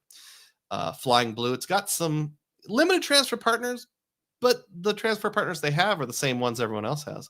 So I think these will be my next 3 cards to pursue outside of my path to the Marriott Ritz-Carlton card. This is a good screen to pause on and catch up on questions. In fact, I think it's the last screen. Let me. Oop. So yeah, I was just reminding people of what my 4 goals were and how these are all going to work together. I have a feeling that the business cash is going to get a lot of use for flexible domestic flights because it's either going to be the CSR, it's either going to be the Chase portal, or I'll just use my Aeroplan trick a whole bunch. So I got to feed my Chase points into Aeroplan. There might be some Staples gift cards purchased in the next few years. That's it. That's the end of the presentation. Thank you for watching the theme of the day. Now, I've got a truckload of comments to catch up on here. John R. comments something just to trigger the algorithm. Thank you. Ricky C says, knighted by the queen of credit cards. Awesome. Jay Spain is on board. How you doing? It says, between chain and boutique, would pick boutique. Ricky C prefers a larger hotel. I'm assuming you mean chain. They usually have more services. Texas Dog says, I was on the wait list for 6 months for Robinhood Gold and then canceled. I never made any trades and stay away from crypto. Maybe that's why they never offered me the card. Yeah, so I have a Robinhood account, but I've never put any money in or done a single trade. Maybe that's why. Ricky C says, oh, we already asked that. Nick prefers a chain hotel. QC Man likes chains, but breaking chains, I think. Nick says, could you see a day where Chase no longer allows cashing out UR points with reserve and preferred at 1 cent per point? Freedom still at 1? I could see it, but I doubt it. Chase doesn't change quickly. So in the next 5 years, I would put the odds of that happening at less than 25%. But I've been wrong before. New Again says, all things equal, chain, but only by default. They have loyalty rewards programs and better promos, but that soulless corporate feel, even a luxury brand for days and weeks on ends, is a drag. Interesting. It all depends where you go. I mean, there's some boutique hotels that are better than chains. There's some chains that are better than boutique hotels, no doubt. If you go to the Bavarian Inn on the north side of Des Moines, even though it's independent, I'm guessing Hampton Inn's a bit nicer. Where were we? I was going to add something to that. So just to clarify, I still like Hilton's generally, especially with family travel. But boutique hotels are kind of creeping up because I love Hilton's gold status, free breakfast, or food and beverage credit, and the guaranteed connecting rooms. Ricky C says, I got my altitude reserve retention offer. I'm more than break even the annual fee. What a value just for holding the card. Awesome. How much did you get? Rodrigo says, what card would you put Airbnbs and car rentals on since the CR is going to 1x on all travel? First of all, we don't know that for sure yet. It's still a rumor, even though there's leaked screenshots and stuff. It's probably true. Most rumors of that grand scale in our community end up being true. Oh, I hit the 3-hour mark. I'm not doing very well. I apologize. I would put Airbnbs on the Aeroplan card because I'm going to use my pay myself back at 1.625 trick. And then I would put my car rentals on the US Bank Altitude Reserve. Thank you for asking. Gold Homer says, I don't know, Dugroz. I don't think the multipliers in the Saver are worth it without a sign-up bonus. Low spenders like us need subs.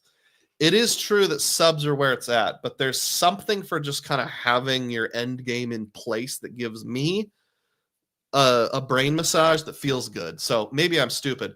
Another thing is, if you look at all these cards, look how much more colorful it is. Doesn't that look a lot prettier to add these 3 colorful cards on the left here? Yellow, orange fading into purple. I think that adds a lot to my portfolio personally. Dennis says, I put my cash back rewards into my Fidelity account for more index fund EFTs. That is a great strategy. I put my Tramley Favel budget, family travel fund, into a money market with Schwab when it's not being used. And right now it's earning roughly 4.2%, which is obviously low risk, but it should be low risk because I might need the money. In fact, I will need the money within about the next 3 months. Ron says, I have too many blue cards. Card issues need to pick a different color. I saw somebody ask the question on the Stack Your Points Discord, like what colors are the ideal credit card colors, or what do we need to see more of? And I haven't listened to the podcast yet, but I thought that was a great question. All right. I need to take a biology break here, and I will come back in about 90 seconds. If I have the right record queued up, I'm going to try something different. I do not. I was going to play some Lawrence Welk, but I don't want to take the time to get the record out because we're already behind schedule. So instead, I'm just going to play some copyright-free music. Please stay on board, watch any advertisements that come along, and I'll be back in about 2 minutes.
I'm back. Thank you for your patience.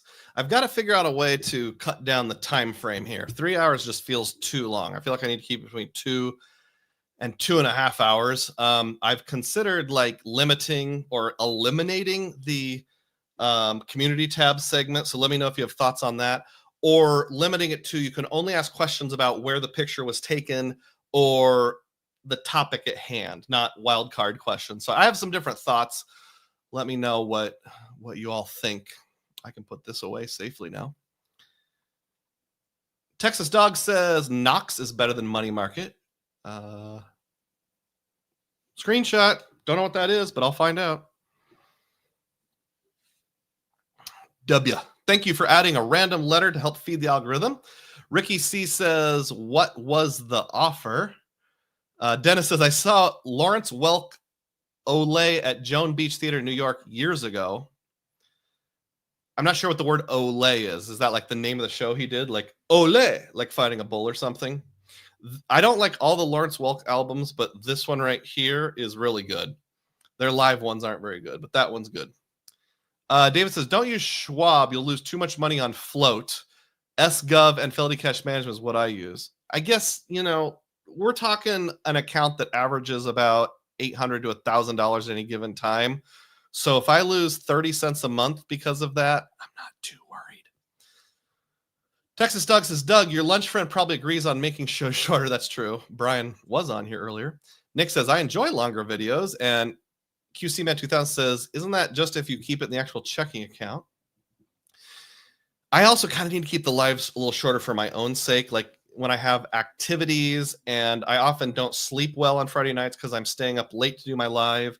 And then I wake up at like 7 a.m. to put the finishing touches on. What I usually do is the theme of the day the night before for 2 or 3 hours. And then I'll wake up at about 7:15 and put together the Dugroz data points in the morning, usually.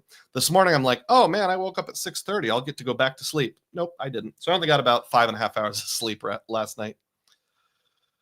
I meant play, my bad. Okay, you saw Lawrence Welk play many years ago. Well, he's been dead since what, like late 80s, early 90s? So that has been a while.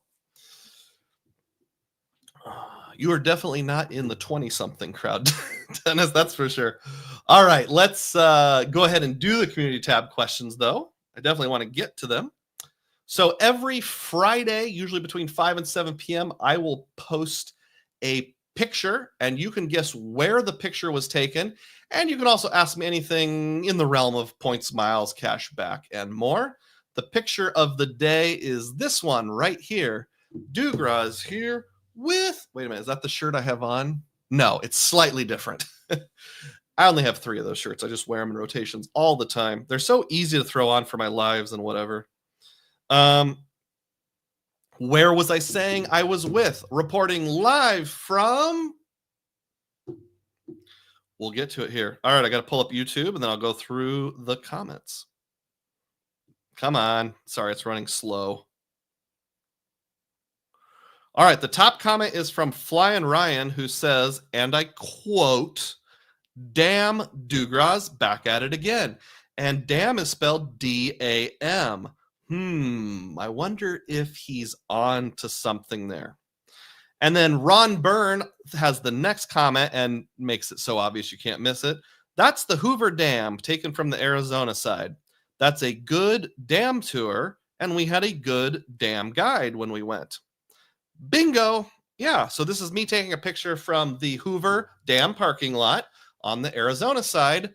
And I cropped the picture so it wouldn't be super duper obvious. But if I uncrop it, don't do that, Doug. I almost closed the live stream. If I uncrop the picture, it looks like that. And now you can see the, whatever you call it, the water intake tower and how it's more circular. And that makes it super obvious. So yes, thank you to everyone who guessed correctly. It was a picture of myself at the Hoover Dam. Rodrigo says, what if you just started live streaming and responded to comments for 1 to 2 hours? That's what other credit card folks do. See, I want you guys to give me your opinions. I feel like my live stream is unique because it's more of a show. Like, there's a topic going into it. I'm going to get to something. I would think of mine more like Frequent Miler. I love all of my co-creators in the community. Yeah, with the love of Jesus type love, at least. I even like most of them, but I am not a huge fan of this type of live stream. And I know sometimes you can't help it. But what I don't really like is, hey, everybody, Dugroz here live on a Saturday morning. Let's see who's on board. Jim. Jim says hi to Bob. Bob says hi to Frank. Frank says hi to Jim. And then it's like, let's see what questions. Well, we've only got 8 people on board, just waiting for a question. And when I first started out, it was the exact same way. But I quickly realized I want something to fill the space. So I like to think of my live stream as the Dugroz Reports show, just like Saturday morning cartoons. In fact, if you look on my community tab of my YouTube page, there's a promo of when I did my show back in the late 80s that felt more like a show. So I want to think of it more as a live stream show than a question and answer session. If I do question and answer sessions, I will save them for weekday live streams, off the cuff live streams or something like that. Now I could do an Ask Me Anything that's only pre-planned questions for an episode, and I'll save that for like when I'm on vacation or something and I don't have time to prepare a theme. It'll be sort of like the best of Dugroz or something like that. So I would consider it, but I'm not going to get into it right now. But that's a really good idea. Thank you, Rodrigo. Let me know what your opinions are on what I just said. Hey, look, Mike Newland drops a $19.99 super chat. Celebrate. Thanks, Mike. Man, you are quite the patron of the arts. Thanks for taking the time to put all this together and show us the different ways of looking at points and miles, even from these programs we've never heard of. Definitely opens my eyes up. Like I said, that's what I want it to be all about. Thank you so much, Mike. I really, really appreciate that. Gold Homer says, is that the Springfield Badlands? Like the Badlands of Springfield, Illinois? No, but you're close. They do have a covered bridge.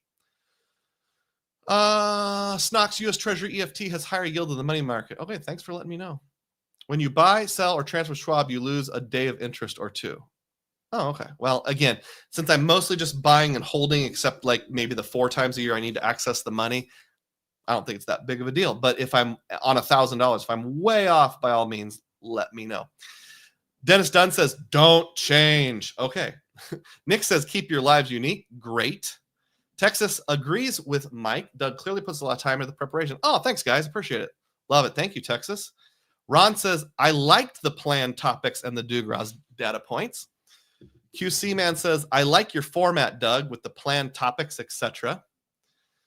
Gold Homer says, that would be great if Dugroz Reports was done in a public access television show like Wayne's World. I could get John to come up from Kansas City every Saturday morning and sit on the couch. He can be Garth. I'll be Wayne.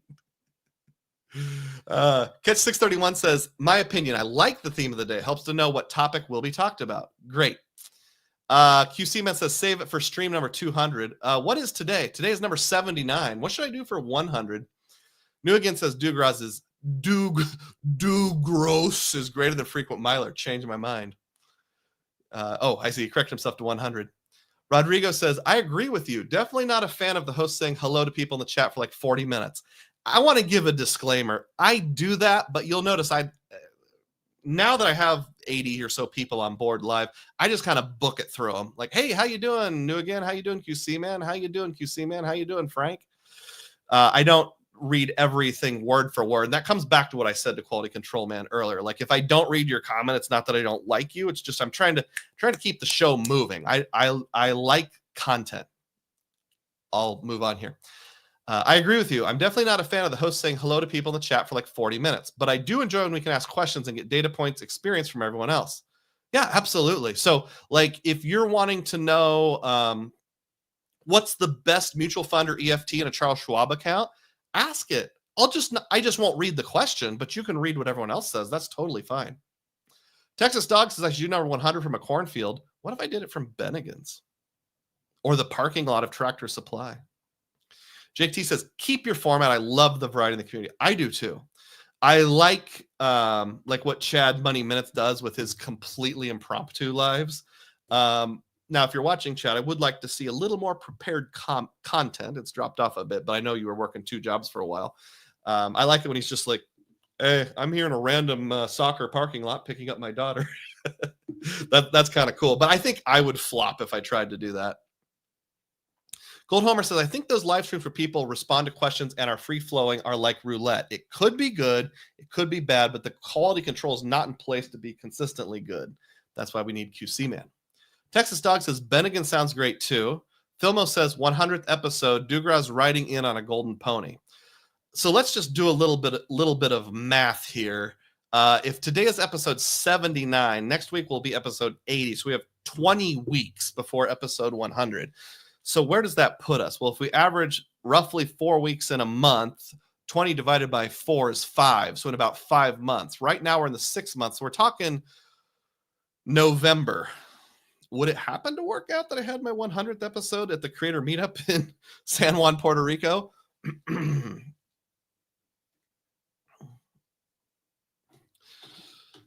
Bennigan's in Puerto Rico.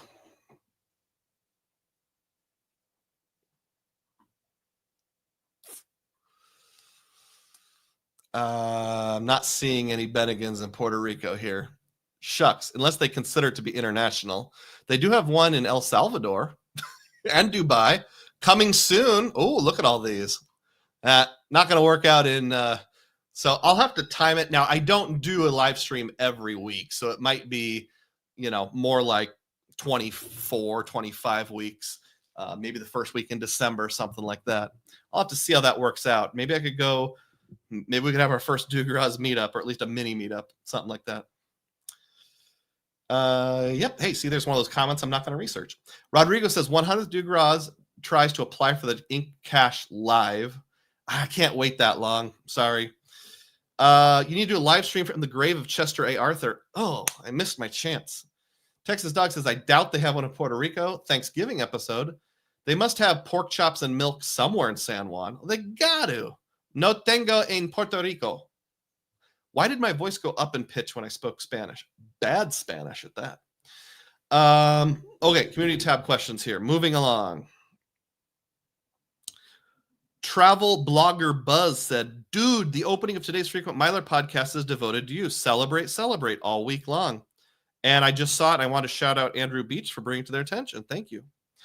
Flying Turtles guessed the Badlands for the location of where my picture was taken. That ended up actually being the Hoover Dam, which I appreciate Flying Turtle for registering a guess, but nope, not that.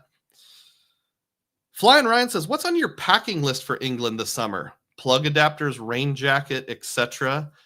Last time we went, the weather was perfect. My asthma improved. I lost 40 pounds, so I should probably just live in England. Wait, I said that wrong. I lost 40 pounds. I lost 4 pounds, 4 to 7 pounds, something like that, without even trying, because I think their food is healthier. And the weather, low humidity, didn't have to use my inhaler. I mean, like the amount of times I've used my inhaler on the show this morning, 3 or 4 times. In England, I maybe used it 3 or 4 times in 2 weeks. So yeah, I'll bring plug adapters. Oh, I need to look at the type of adapter they have in Austria. I forgot about that. So thank you for the reminder. Rain jacket. Nah, I won't bring a rain jacket. I want to pack one. I'll just buy one if we need it, or an umbrella, or hope for the best. Underwear, socks, pajamas, shoes. I'll pack one of those wheel things you lay on, like a chirp wheel for your back. I'll pack medication. I'll pack my CPAP. Medicine for my kid. I feel like 1/3 of our quantity will be medication and medical supplies. Maybe someday I'll do a video getting into that a little more. QC said, I never would have associated Bennigan's and Dubai. Texas Dog says, next week, Doug's going to be a guest on Frequent Miler. That would be awesome, but I don't think they have guests. Flying Turtle asked this, for your travel habits, do you ever keep more than 200,000 Aeroplan points on hand in your account at one time? Would you ever specifically transfer more than that during a transfer bonus because Aeroplan pay yourself back caps out at 200,000 points per year now? Yeah, I would be willing to. I don't keep a lot more than that in the account because I'm kind of banking on Chase to keep doing these semi-annual transfer bonuses. But like my mom got an Aeroplan card. The one I've been showing is actually hers, which I mentioned last week. And we have family pooling set up. So she will get a 75,000 sign up bonus, but it won't hit until after our trip. So I'm not confident I'm going to have it. So I'm going to do what I need to do to bring it up to 200,000. Then I'll go like 75,000 over that. But whatever I don't use this year, I'll use next year. So it's really not that big of a deal. But yeah, I would be willing to, especially let's say that you're looking ahead to your travel plans and you know you have like a lot of travel in January, February, March of next year. And like this year, they didn't do a transfer bonus until July. Pardon me, folks. I apologize for the burp. Until June. So you might want to transfer enough to meet like your first vacation of the following year. So yeah, I would be very much willing to. I mean, unless they nerf the card, which now that they put the 200,000 point buffer in place, I don't think they will. I think they're going to just hold steady. They've figured out a way to stop the hogs from going hog wild. So yeah, by all means, I'm willing to speculate in that way, because if I end up using it for an Aeroplan flight, like taking a 380 on Lufthansa or something over to Europe or back, great. If not, I've got it for pay yourself back. It's such a flexible currency. Somebody named Bobble JB4RK guessed I was near Joshua Tree in Coachella. That's a good guess, but no. Gold Homer says, you've got to get a packable rain jacket poncho, bro. I'll just buy one over there. TSA must love you. Oh. Thank the Lord we have TSA pre-checks. Without that, it's icky. Ironically, the American inspectors are way more particular about medicine and stuff than the British, Swedish, or French inspectors were, for whatever reason. I remember we walked up to this person in Britain. It was a lady with long blonde hair, and she wore gloves. She was like, oh, hi, how are you? And it was just super cheerful. Like, yeah, I'll inspect this by hand. That's no problem. So appreciate that. Mike Newland references the 747-800 upstairs on LH. Is LH Lufthansa? I'm going to be upstairs on the A380 in July, or whenever that is. Catch 631 asked this question. This is the last one, and I've got some stuff prepared for it. With the Marriott Boundless card releasing 5 free nights for $5,000 in 3 months, are you going to go for it, or does the timing not work out for you? I've been waiting for this offer. Not sure if timing works out for me. So I have mixed thoughts on this. Bonvoy Boundless offer. I'm going to Google it here. Here it is, our best offer, 5 free nights. So if you're wondering what we're talking about, Marriott is doing this thing where if you get a Boundless card, $95 annual fee, 5 free nights, $5,000 in 3 months, you get 5 free night certificates that are valued up to 50,000 points each. Now, unlike the card that comes to the anniversary, Frequent Miler says these are non-top-offable, top-uppable, so you're stuck at that 50,000. What does 50,000 points get you? I haven't researched it yet. There's a Frequent Miler article out there. I have a feeling probably upwards of what, like a $300 hotel, let's say? So if that's the case, 300 times 5 is $1,500. That's still a lot of value. The only thing I don't like is they do expire after a year, so you almost have to plan a trip around it. So yes, I probably will hop on it, even though I'm not a huge fan of free night certificates. I find them clunky and they handcuff your travel style. It's still so much better than like the bold card. Plus, I just went under 524 like 2 days ago, so I'll be applying for an ink card any day now. I realize the odds of me getting approved are very low, but I'm going to give it a shot. And then once I get rejected for that, I'm going to sign up for this guy right here. And then a year from now, I'll convert that to a JP Morgan, Chase, Ritz, Carlton, whatever it's called card. The one that everybody wants, if it's still an option. And if not, hey, I got 5 free night certs. So yeah, I'm going to do it. This does tie in with one little piece of information that I found here, in that I just hit the renewal on my IHG card and got a free night cert deposited in my account, and the annual fee landed of $99. So I've got less than 30 days to decide on that. Since I'm going to be going for the Marriott and getting their card, I might actually drop my IHG biz. I don't use this at all. It's literally just sitting there for the free night cert. And the last couple times I've used it, it's been like, oh, it's about to expire. I got to use it. I don't have any problems with IHG properties. It's just I feel like with what we discussed earlier in the show, I have to go out of my way to use an IHG property because I'm Hilton first, boutique second. So I'm not sure if it's worth keeping around. I think I'd rather just have my $99 to use wherever I want than like I did on my Albany trip. Both of the hotels were somewhere between like 140 and 170. I think I'd rather just have my $99, to be honest with you. So I might drop the IHG business card. I can always apply for it again later someday when I'm under 524 again. Texas Dog says, upstairs reminds me of the old airport movies of the 70s. Dennis Dunn says, TSA and Tractor Supply think you're a drug dealer. LOL. That's probably true. QC Man says, heck, the bold offer for one free night award isn't that bad either for no annual fee card. Yeah, it's really not. 50,000 points plus an FNC. 60,000 and an FNC. It's not too bad. I also saw if you do a dummy booking, they offered me the Boundless. Is that the $99 one? Yeah, the Boundless with 50,000 points plus a $500 coupon, basically e-gift card, which isn't nearly as good. That's only about 2 FNCs. Joshua says, when in doubt on 524, just remember Sledge got the Boundless at 1324.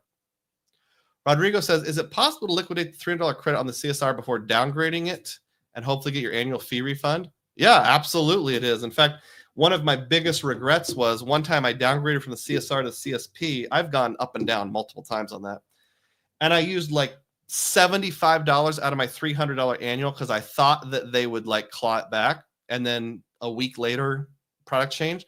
And when I called in to do the product change, I asked the guy, he's like, we don't care. So, whatever. I'm like, I should have used the whole 300. So yeah, by all means, liquidate $300 credit, wait until it posts, make sure it posts fully and get your travel credit. And then as soon as that's done, downgrade. I will probably do that someday. I won't be able to do it this year, but a year from now, if the Ritz-Carlton is still working properly. Goldhomer says, Chase is getting pickier with business cards. Don't assume they'll give you a co-branded business card again if you cancel it. That's my one fear. I figure there's like a 20 to 30% chance, but we'll find out. Joshua says, I'm the opposite. Granted, I tend to be generally more mid-budget traveler, so it's almost always IHG for me with Hilton as a backup. I thought that's how I was going to be when I got about a year into points and miles, but just the way it's worked out, I never really go to IHGs unless I'm specifically seeking it out. Now, obviously, when I got the sign-up bonus and had points left over, then I was using them quite a bit. Our first creator meetup in Las Vegas, my brother-in-law stayed at a Holiday Inn Express off strip and got 4th night free, and that worked out well, but I just haven't really landed any big wins with IHG since then, just because it never seems to work out. If I'm with my family, I want the Hilton connecting rooms. If I'm traveling hither and yon, maybe, if it happens to work out, I stayed at one in Foley, Alabama, but it's just as likely an Airbnb or a cabin or a boutique hotel. Texas Dog seconds that I might never get it back. And QC Man says, yes, you can use the $300 and then downgrade or close. Let me thank everyone who supported the channel today, and then we'll wrap things up. So now's your last chance to support the channel. If you ever want to find the cheap super stickers, scroll all the way to the right. Tom Graber dropped $5. Thank you, Tom. John dropped $2, consistent as always. Tariq dropped $2. Ron, $5. Thank you so much. QC Man gifted 1 membership worth $3. Eternal Vortex dropped $1.99. Thank you. Ian, $1.99. Thank you. QC Man then gave did QC Man give 2 of them? Gave a second gifted membership. I'm sorry if I only caught 1 of them. My apologies. Or wait, yes, a second one. Thank you, QC Man, for both of them. Worth $3. Kevin P gave a $2 super sticker. Texas Dog gave a $1.99 super chat. Kid Cat, $1.99. Rewards Master, $1.99. Juan Garcia, $2. Texas Dog, $4.99. Mike Newland, $19.99. And then this must have just happened, $12.57. And then he gave another one for $19.99. Thanks for the info today. You're sure welcome. Wow, Mike Newland dropping $40 today. Thank you so much, Mike. I really, really appreciate that. And that's a great ending point. Thanks, everyone, for being here. And as always, may your spending be frugal and may your points be plenteous. Have a good day. Have a good day. Came out funny.